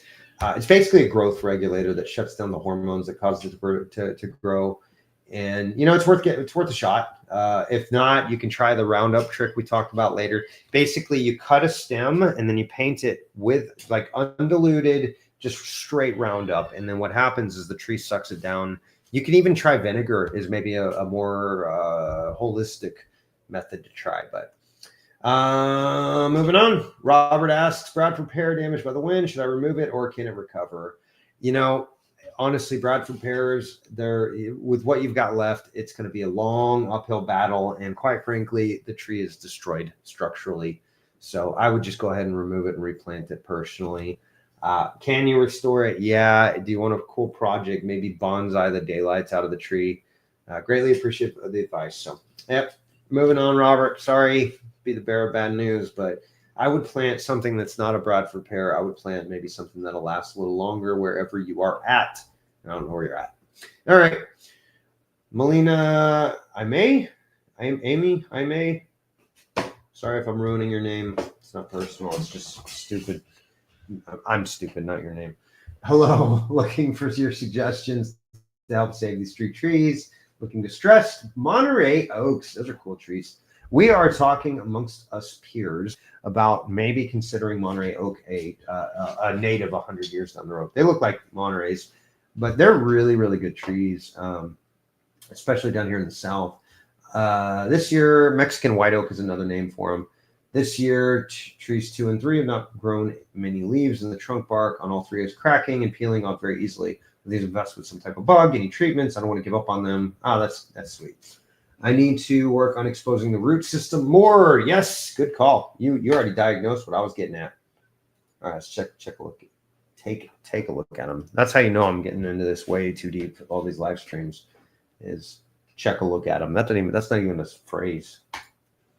So, Melina, I think you're right. Yeah, you got to get rid of the mulch volcanoes, and you got to get rid of the root flare, expose those root flares, and then do the radial trenching like we were talking about earlier. Oops, that's not what I wanted. This is what I wanted. Let's see here.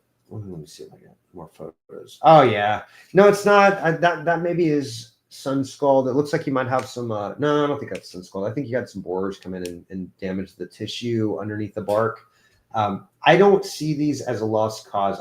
I think you've got probably 2 years of struggle, and if you do the things I'm telling you, I think they're going to blow up and explode in growth here shortly. Tree 3, maybe not. That's got a lot of damage. What I'm looking for is like percentage of around the trunk. So how much percentage of that trunk was damaged? So that's kind of the deal killer. Okay, so the top is died on this. Excuse me. Oh, I did it again. The top is unalived. I'm sorry, Lucas. In YouTubes and face webs. It happens. Don't dox me. It's not personal. I'm not talking about people. I'm talking about trees. Having a tree conversation. Sorry, all the creepers were looking in while I got my lights on in here. I mean, I don't know. Maybe they were. Okay, so Melina, you've got very poorly planted trees. Is my diagnosis on that. So let me give you a couple things to consider. You got to get rid of those mulch volcanoes. You've probably got trees that are growing. The roots are growing. They've hit that hard packed existing soil and they don't know where to go. So they're just wrapping around, and you may even have what's called the teacup effect, whereby water essentially pools into that planting site. And if you remember back to like 8th grade science, maybe diffusion and osmosis, is water always wants to go from high pressure to low pressure. And that is exactly why sponges work. And so when you go to plant your tree, you create a planting site. Wow, that was weird. You create a little planting site and you drop a tree in. Most of the time, that tree that most people plant is about the same size as the root ball. No good. What you want is 2x to 3x the diameter, the radius of the planting container. So if you got a 12-inch tree, you want 36 inches of planting site. So essentially what that's going to do is that's going to allow the roots to start growing healthy and strong and start penetrating into that existing soil. Don't dox me for saying penetrating either. That's rude. Okay, context. Yeah, we're talking trees, perverts.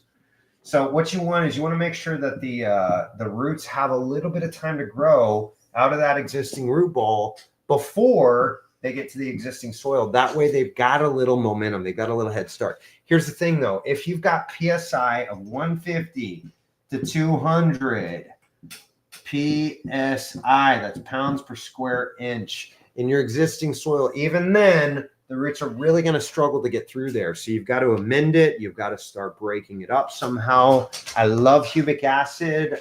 These guys, SoilWorks, actually have, hold on.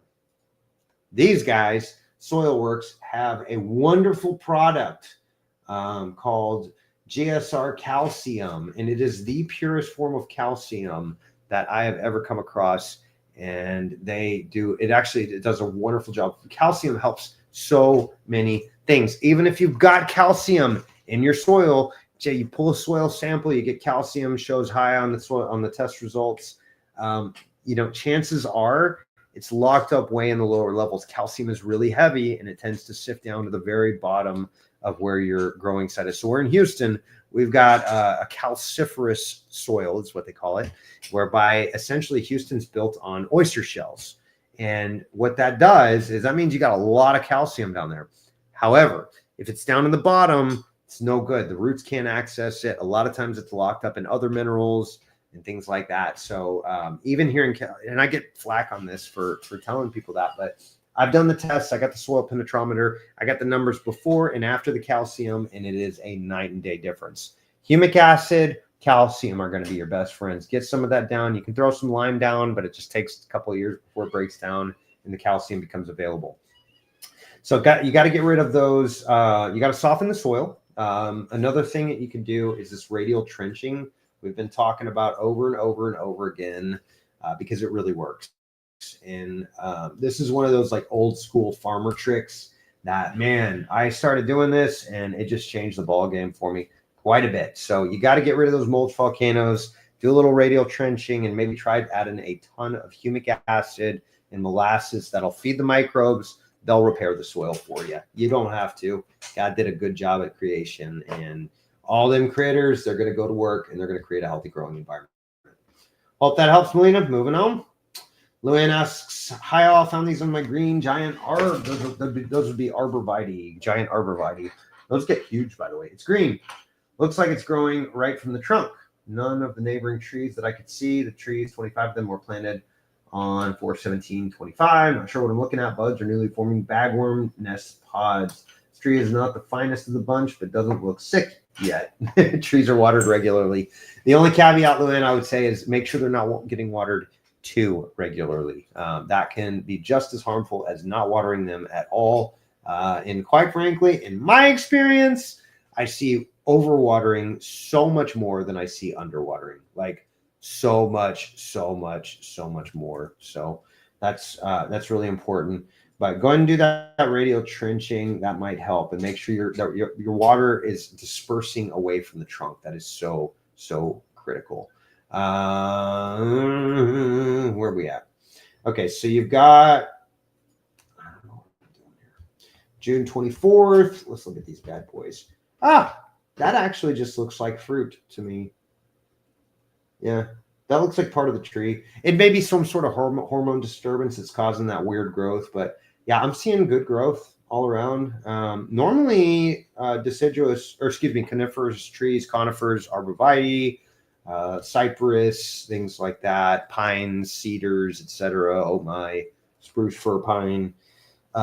They don't have latent buds on the trunk, so a lot of times you don't get that new growth in the middle. So I'm wondering maybe if they did take a little transplant shock, but you didn't plant them too late, depending on where you're at. Where you at?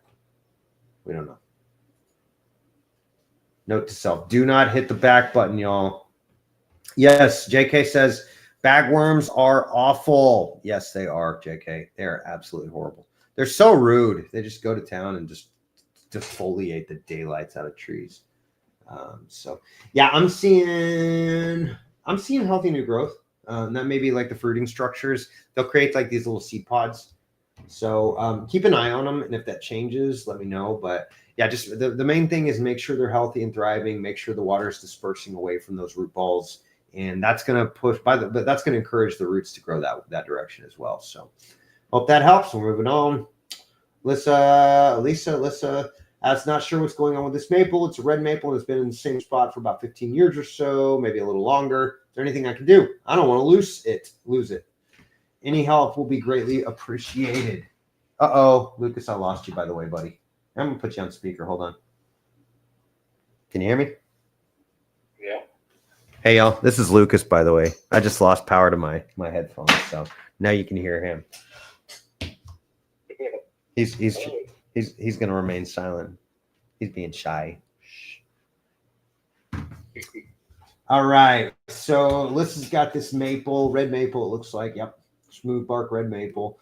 Alyssa, you got some fungal. What's up, Lucas?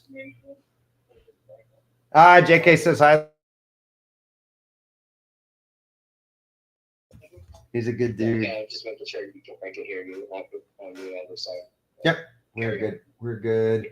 Yeah, you got some sort of, I wonder what size, what side that is on, Alyssa. It looks like maybe south side or west side, maybe. That might have started off as either a fungal pathogen or sun scald. And you could tell like this black streaking or maybe greenish colored streaking that's going on. That may be, yeah, that's some sort of fungal pathogen. But, which came first, the chicken or the egg? Was it the sun scald that damaged the tissue that caused the fungus to get in, or was it the fungus that damaged the tissue that caused the bark to flake off? What you want to do, try to peel away all of that loose bark. Don't go crazy because you can actually do damage to living tissue if you're not careful. But check underneath there and see if there's like new growth that you can see. It's kind of a different color on the new growth. But yeah, you definitely got some fungal pathogens going on there. And it looked like the root flares may be a little bit buried. Again, whenever I see really, really healthy grass, y'all, I think, they're watering too much. They're fertilizing too much. So make sure, and you've got again, beautiful yard. I'm not complaining, but you've got that cross-hatched pattern on the mowing. And so I know chances are you're probably over-maintaining the yard, and that can be detrimental to your trees. So anyways, hope that helps. Maybe try the vertical mulching and radial trenching. That might be a good way to get a little extra resources down. But again, Microlife is a great product. Get their Ocean Harvest and just spray it on there liberally. And here, I got this link coming in here hot. All right, hold on. There you go. Hope that helps. And again, if you want a little closer look, I'm happy to get on a Zoom chat, a digital arborist consultation. So moving on. Josie says, I am not trying to be rude, but are there professional arborists on this group that can help? And we got into it a little bit, y'all. Okay, so Josie, it's not personal. We all us arborists, there's a handful of some of the best arborists out there, and we're all business owners. We're all family people. We all have lives and things like that. So this is free advice we're giving you. Please be patient with us, y'all. We promise I will kick you if you start complaining too much. Not you, Josie. You were just asking the question, but I wasn't pleased with some of the responses on that. And so we want this to be a fun place, but y'all got to be patient with us because this is a free service that we're providing. And again, we all have lives and jobs and careers and, crazy lives if we're arborists, So I did post a thing on there basically saying like, hey, post your videos, post your pictures, post your videos, and just be patient. We'll go over them every single weekend. And again, my boy Lucas here is awesome. He is just been a phenomenal help in keeping up with all of the timestamps. And yeah, thanks, JK. We really appreciate that. Yeah, it's man, 2 hours every Thursday. Y'all are killing me, but I love it. So keep it up. Keep up with those great questions, and and make it to a point where we got to do this twice a week. We'll do what we need to. Just make sure y'all keep getting great information because trees are important, and mostly just because people are important and people need trees. All right, moving on. So Nadine asks, where you at, Nadine? Nowhere. Good day. This is a tree in my yard. I noticed this year several of the branches are bare. I guess I'm wondering if it's unalived or unaliving. I live in Middle Tennessee. That to me looks like an ash tree.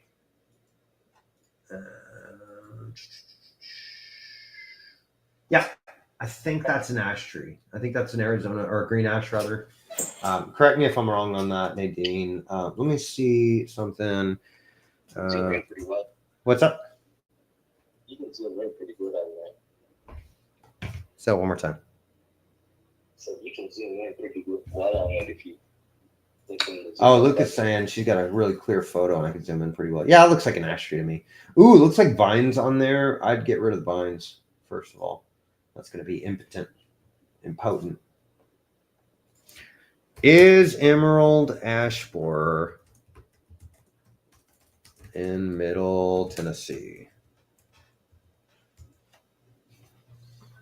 Sometimes even us professionals got to ask the almighty robots. Yes, well established in Middle Tennessee. I'm going to go out on a limb here. See what I did there, y'all? And I'm going to say you've probably got emerald ash borer. I'll be honest. That tree, if the rule with emerald ash borer is 70% green tissue or more, or excuse me, 30% damage or more, and chances are you're not going to be able to save it.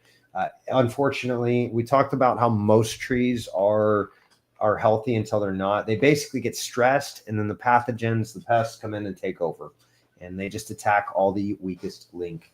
And so it's thriving. Yeah. Yeah, it's thriving everywhere in Middle Tennessee is what the robots are saying. The robots are pulling information from Nashville, Conservation Corps, Wikipedia, of course, those idiots. Warnerparks.org. Warner, I guess, is the county or town in Tennessee. Yeah, emerald ash borer is a nasty, nasty, nasty little bug. Came over in 2002, I believe. First landed on shipping containers coming from China. Part of the problem with emerald ash borer is our trees haven't seen it. In China, they are used to it. It's everywhere in China. It's been going on for hundreds of years. And so the trees got used to it. They produce we call it allelopathy or allopathy. They produce all those neem oils that we were talking about, JK. They produce all these different nicotinoids and cyanide or cyanothons. I'm drawing blanks on names here, but they produce all these chemicals that basically act as fungicides and pesticides to suppress and unalive the beetles and the bugs that take them out.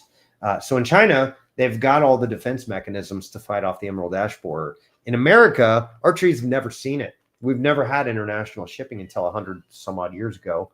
And so all of a sudden, they came over in eggs and shipping containers, and they start just blowing up and wiping out millions and millions and millions of trees. I think Milwaukee was ground zero, but they've spread everywhere. We just found them in Texas, 2016 or 18, which is really funny because me and a bunch of my buddies up there, I was in Dallas at that time, and we were looking and we were like, we're seeing the signs, we're seeing the symptoms, but the almighty powers that be, the agriculture extensions hadn't found them. Texas Forest Service hadn't found them yet in their little pheromone traps, so they couldn't officially call it. We were treating for it back in 2015, 2014, because we were seeing some of the signs and symptoms, and we were getting scared, saying, we know this is an issue. We've seen the history. We've all been to the webinars and where all the ground zero guys are talking about EAB, and man, it's just doing damage. So we started preventatively treating some of our clients 2014, 2015, 16. And I don't know. I haven't checked in, honestly. So, but yeah, it's a really, really, really big problem. I think you've got that. With as little data as I'm seeing here, that is classic emerald ash borer symptoms with the dying back of whole limbs like that. So look into it. Again, we can maybe do a Zoom chat, digital arborist consultation, and really pinpoint and identify it and start planning for the future. So hope that helps. Sorry to be the bearer of bad news, but we're moving on. Anonymous says, I think this is a pine tree growing out of a different shrub. Pine tree. Shrub pine tree? I really like the taller pine, and I hate the soft little shrub-looking pines. I'm wondering if I got the shrub-looking ones, if the taller pine will fill in on the bottom, or would cutting the fluffier one unalive everything? It's a bit of an eyesore. That's fair. Yeah, and people don't realize it, but a lot of the value in trees is actually the aesthetic value. So, if you've got an ornamental tree and it doesn't really provide any fruit, it doesn't really provide any shade, what it does is it softens the landscape, brings you a lot of joy. Yes, what I would do is, if that really is a separate tree, is maybe remove those bottom trees. But you got to identify if that's the same tree, because that absolutely can be the same tree, by the way, Anonymous. Don't cut that stuff if it's the same tree. What you've got is a hormone imbalance there. You've probably got the root flares are buried. You've probably got a girdling root or two that are wrapping around, constricting it. And so the tree's just putting off all this crazy explosion of growth up top. and not down below. There's something going on there to restrict that if it's the same tree. But what I would not, I think that's a spruce actually, not a pine. It could be a pine, I guess. Probably not. That's spruce or fir.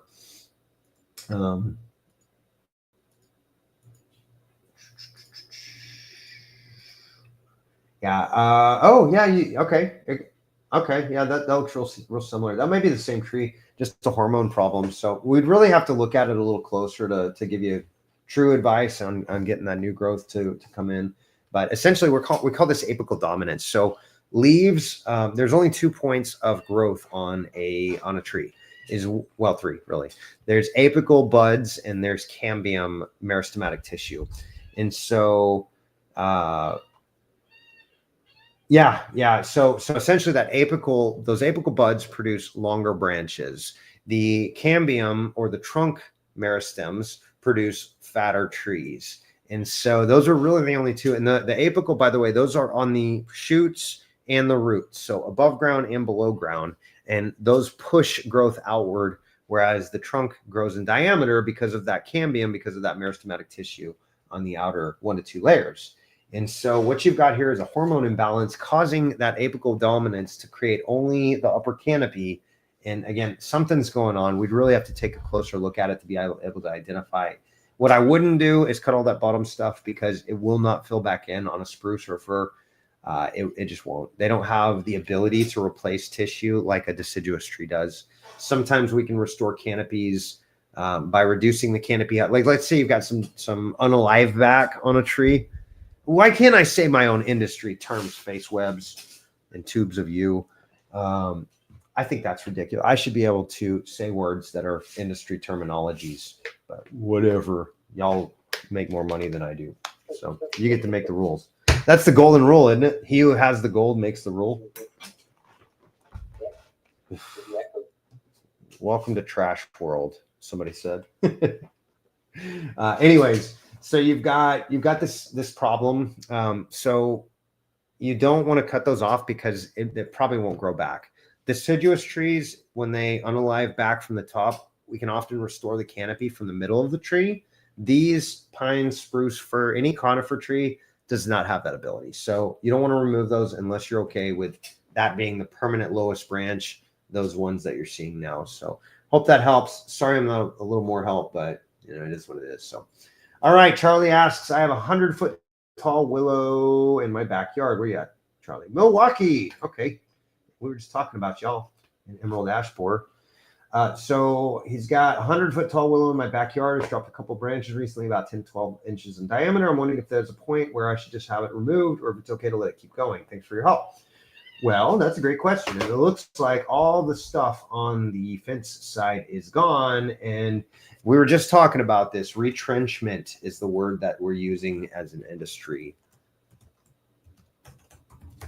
So essentially, if you want to keep it, it doesn't look like there's a lot of structural risk. It doesn't look like you've got a house that it's going to fall on and cause damage. Topping a pine is completely damaging. Yes. Essentially, you can get some of those. Okay, so if you let's say you've got branches. Let me put this up here. This is a great question, actually. JK was asking, so topping a pine is like completely damaging. Yes, it is. However, a lot of times, so you've got, where am I? Let's say you've got a tree here. Let me do it on the whiteboard. You got a pine tree. Let's say you got a branch here and the top unalives. So you got to get rid of it. What will happen is that pine tree will start regrowing and coming back, and it will do that. We call it phototropic growth. Photo being light.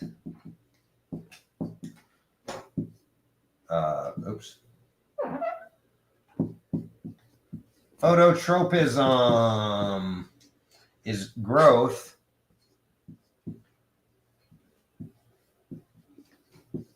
towards the light. There's your Latin lesson for the day. So what will happen is, and I've seen actually pines survive decades after they've been topped. Yes, it is completely damaging to the form. But that does not mean if you leave some other branches that it can't continue to grow and be okay. As long as it can make it for the next few years, then chances are it's got a pretty good chance of recovering. And we're dealing with this actually on a litigation case of mine. I can't go over details, of course, because it's still active, but I act as expert witness on cases a lot. And I've got a client that has some pines that are essentially growing from his neighbor's yard that are growing over his yard. And it's a big problem because the birds, the great herons, nest in those, and they have absolutely destroyed his backyard. There's like 7 nests of these great herons. And so what do you do about that? Well, actually, this is crazy. He got a permit to unalive 25 of them a year. He doesn't want to do that. But what he's doing is trying to get his neighbor to top the trees. Here's the thing. They got pine bark beetles. They got buried root flares. They got construction damage all around. These trees are trash. They need to go. They are structurally decrepit. They're at risk of falling. We just had a hurricane that rolled through last year about this time, Hurricane Beryl. And he said they bowed down like 25%. So these trees are blowing 25%, and they're so top heavy, and they still reach up at least. Yes. So yeah, the tree will basically just try to reroute. Let me show you a cool one here. Let's play some Ask the almighty Google. Trees are, like I said, excellent survivors. Okay, there we go. Images. Candelabra trees. So this is out in California, Northern California somewhere. And basically they think, we weren't there, we don't have records, so we don't know. Only the Native Americans were there at the time. And so we don't have a written record of it, but they think a big storm came through and it wiped out like hundreds and thousands of these. Come on, why is it not letting me pull it up? Of these north of ordinary California. Discover the magic and mystery of the candelabra redwoods. They think that a big storm came over and knocked over all these pines, redwoods, which is in the cedar family, I believe. And essentially, the tree just resprouted and regrew. So, JK, it's not all is lost, I guess is my point. There is a chance that it's going to thrive and survive, but it may take decades to get there. So just give it the extra resources they need. Make sure they're getting plenty of water, but not so much that you drown them or that you suffocate the roots. And, stranger things have happened. Like I said, trees are amazing survivors. And they're far better than humans. That's why they last hundreds and thousands of years. Not hundreds of thousands, but hundreds and thousands. And so anyways, hope that helps, Charlie. Man, willows are so cool. They're very snappy, I call them. They're not great structural trees, but they're pretty snappy. But I don't see any reason to remove it if there's no risk of the tree falling and failing. Maybe try to reduce the canopy height on those other limbs that are up there. See if that helps. But moving on. Where are we at, Lucas? We only got a couple. Oh my goodness. We got a couple less. And I love this last one. I just got a chance to see it. Anyways, so Beth is asking thoughts on the health of this tree. Branches drops branches constantly. You can see one stuck in the tree, black marks on both sides of it. Leaves do not grow on all of the tree. Thank you in advance for your knowledge and advice. Hey, it's my pleasure, Beth. Happy to be here and help you guys to the best of my knowledge. And I'm human too, by the way. So always check your resources. Okay, so it looks like you got a big crack here. I can't tell if that's a branch union or like actually the bark splitting. Let's see. Oh, yeah, that's bark splitting. Okay, that looks like some sort of bacterial infection, like bacterial wetwood or slime flux. Ugh. Ooh, that maple is struggling, Beth. Man. Where are you from? I can't tell. I don't know. Here's what I do know is you've got a street tree. You've got, okay, check this out, y'all. This is crazy. So one of the things I do as a forensics arborist, as a forensics expert when it comes to trees, is I want to look at the surrounding environment too. I don't want to just look at the individual tree because that can tell me a little bit, but if I look at the surrounding, that can often tell me a lot too. So this looks to me like you've got a monoculture where they came in and the builder or the city or somebody planted a boatload of trees all the same species all along the edge here. So you got another maple right here. I'm looking at that. That could be a sycamore. That could be a maple. What I do see is the same exact symptoms going on maybe the neighbor's tree. Maybe that's on the other side of your driveway. I'm not sure. But something's going on. Maples, up north, maples last for 100 years plus very easily. Down south here in Texas, they don't last very long. That looks to be a silver maple to me. Not the best tree to have no matter where you are. But I'm wondering if that tree's not on its way out. You've got a lot of stuff going on with that. Really, we'd have to spend a little bit more time on a digital arborist consultation to really get down to the nitty-gritty details of it and see if it's worth it, first of all. If it were me, silver maple, I would probably say maybe try to plant something new and try to fertilize and water. Oh, what's up, Beth? There you are. Haha, you're in Minnesota. Don't you know? Okay, so up north, maples I said they do a lot better than they do down here in Texas. But I'm wondering, maples, even silver maples don't last that long. Thanks for joining us, by the way, Beth. That's great to have you here and be able to have this conversation with you. I see the grass is growing up next to it. You've got a street there, so that's going to restrict the roots quite a bit. You've got a driveway on the other side. That's going to restrict the roots a little bit.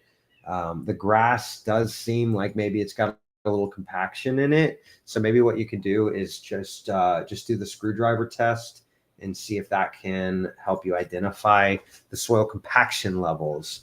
The compaction is really important. And I don't know if you heard this earlier, Beth, if you've been hanging out with us for a while, but the soil, any soil on this planet needs to have about 45 to 50% oxygen on there. So that's really, really important. If you've got a compacted soil, then chances are you've got a stressed tree. And sometimes trees can be stressed for years or even decades before the pathogens come in and take over. So to me, it looks like an overall stress issue, maybe some sort of water or drainage issue. I'm not sure exactly, but drop branches constantly. You can see one stuck in the tree. Yeah, I wouldn't park under it. That's for sure. I mean, just pointing out the obvious here, but if leaves do not grow on all of the tree, I would remove the unalived tissue. If the leaves aren't growing on it, then that branch or that twig or whatever portion of the tree is unalived, and you got to get rid of it. But to me, that looks like a very mature maple. You've probably got a 40-year-old tree up north, maybe give or take a decade. Give me a little flexibility here. You've got some bacterial wetwood. You've got maybe some fungal pathogens. Another thing you can do, Beth, is look on the bark and on the branches. You can probably see a little bit, and I'm not able to tell really close up, but check for little holes, little exit wounds of borers, because I'd be curious to see if any other critters have gotten in there and have started to take advantage of the trees. So humble opinion, I might plant something maybe now or in the winter that is something small, maybe like a 5-gallon or even a sapling, and just let it grow up. Yeah, that's an old tree, 40, 50 years in maple age that's an old ancient tree in maple terms. Although I have taken care of some that are 100 years plus. So they can get there. 40, 50-year-old tree easily up north. Yeah, that's a really stressed tree. It looks like you've got some iron chlorosis too, so maybe a little nutrient deficiencies as well. But it looks to be maybe the side where the street is. And correct me if I'm wrong here, Beth. It looks like the street side is maybe where most of the damage is, just from what I can tell. Yeah. Okay. Yeah. So that looks like that's the portion that has the damage. I would be wary of this, wary of this one branch. City says it's fine and it's in the boulevard, so technically we can't do anything with it, but one in another opinion. Yes, what I might do is just make sure that that branch that is on the right side that's growing towards your house or the driveway or whatever it is structurally sound. It does have a pretty wide branch union, and that's a great thing.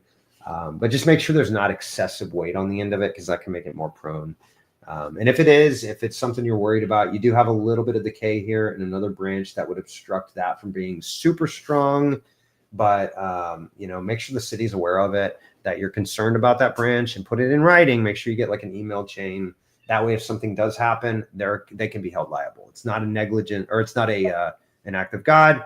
You can count that as a negligence thing, and at least get them to pay for it, because if it's a boulevard tree, I don't know. Municipalities are great, but sometimes they can be a pain when it comes to their arboriculture programs. Houston, by the way, the only tree protection ordinance that we have, the only actual industry standards are from a group that is disbanded and is now no longer in existence, called the National Arborist Association. From the standards were written in 1988. So that shows you how far behind the Houston tree protection ordinances are. I'm not sure, Minnesota, where you're at exactly. Y'all have really good arborists up there. A lot of good programs. Save a Tree. I've got some really good friends who are consulting arborists there up in Minnesota, don't you know? And they're great people, and they can get you going in the right direction. Or feel free to come on and hire me to do a digital arborist consultation, and maybe I can get you pointed a little further in the right direction. So, all right. Hope that helps, Beth. Matthew, which is a great name, by the way, I just got to say. Handsome Shorty at 404. I'm not trying to creep on you, Matthew, whatever you go by. Okay, so that is not a myth. He asks, do some trees trunks pour out water, or is it a myth? Yes, they do. And typically there's some bacteria that creates this disgusting conglomeration of bacteria water. It decays some of the interior wood. And I'm laughing because I have had several instances in my career where I make a cut just going about my happy little arborist business, and the tree decided to vomit all over me, which was disgusting. The entire, that's my thoughts exactly, JK. That's trees can be gross, nature can be gross, and that is essentially bacteria feces is what you're looking at there. So Allison chimed in and says, one of my maple trees released a bunch of liquid in early spring. Yeah, maples do that. Ash trees do that. I'm drawing a blank on the name of it. It's some sort of tropical tree that this guy had in his backyard, parasol tree. And that was one. I was probably 40 feet off the ground, and I'm up there. We're removing the tree because it's dying back pretty bad. And I make my face cut, which is you got the tree and you make a little pie out of it. That's your angle where the tree is going to fall into and release from the hinge wood. And essentially I'm doing it kind of towards me, and it just right on, and I'm off the ground. There's nothing I can do. I'm just right there. I tried to dodge it as best I could, but that was gross. So what a great post to end on, y'all. Anyways, I was so confused after I found the source of the running water. It looked like the tree was urinating, honestly. I Googled it, but I don't remember what it said. Yeah, that happens. Nature can be gross, but it's also the best nature we got. So y'all, let's protect it. Let's take care of the trees we got. Trees are good. That's a great website, by the way. Great resource for you. Treesaregood.org. Treesaregood.com or .org. I'm actually working on a book myself, and I've got it written. It's all done. But here's the thing. It's kind of like a complete idiot's guide, but I'm just calling it a complete guide to owning a tree. We're working on this for great people like y'all who love your trees and love the environment and places and the homes we live in. And it's just really designed to be as in-depth as would be required to become a certified arborist, but in layman's terms, where any idiot like you or me can figure it out and read these things and really have a good head start on taking care of the trees we love and live under. I brought up a few statistics before we got started about how important trees are in our lives. They are critical and they are so vital. And, they're just great assets to have. And we love our trees. And so carry on, you guys. Keep fighting the good fight. Keep bringing up some great questions, and keep joining us every Thursday night for these fun live streams. Nowhere yet, JK. I still haven't formatted it properly. My biggest problem is I didn't finish it during the winter. So now we're in busy season and I'm slammed. So it probably won't happen till like maybe August. We usually get a little slowdown once the kiddos go back to school, and I'd love to finish it up. Or if I could find somebody to format it for me. It's all written. It's ready to go. I do have a few tweaks that I want to make, and I got to add some photos and things like that I've collected over the years. That's the heavy hitting work. But anyways, I'd love to get you some, to get your hands on the books, but It's not out yet, unfortunately, but as soon as it does, I'll be sure and blast that out there and let you guys know. Like I said, again, just feel free to join us on the Tubes of You. I'm always trying to come up with good content as I see it out there. And I'm about to really start pushing a lot of structural integrity of trees, because here's the thing is we're in hurricane season here on the Gulf Coast. We deal with it a lot. We get hurricanes all the time. And quite frankly, if you do it right, if you care for your trees properly, they've got a very, very, very good chance of making it through. Sometimes you get minor damage, but trees are built for survival. So as long as the tree doesn't get, decimated in a storm, there's a very real chance that it can recover. So, but there's actually a lot of research on how trees break and why, and we know how to prevent them from breaking in storms. Prevent, not stop, because I'm not God. I don't know the future. And I've seen some crazy things where whole trees get lifted out of the ground and thrown 20 feet the other direction. So realistically, we're at God, and we don't have control of the future. Like crazy things happen, but 9 times out of 10, your trees can make it as long as you prep them and get them set up for success. And so come join us on YouTube. Come join us on, feel free to sign up and become a member of the group. This is an actively growing group. Like I said, what are we at? 664 members, y'all. That is crazy. I think that's 60 people that we've had in the last week. We were just breaking 600 last week, y'all. So that is insane. And I'm really honored that y'all have decided to join us and become a part of this group. And like I said, keep bringing on the great questions, and we'll keep bringing on some great answers best we can. And love having you guys here. Thanks for joining me on your Thursday night. We'll see you next week. Later, y'all.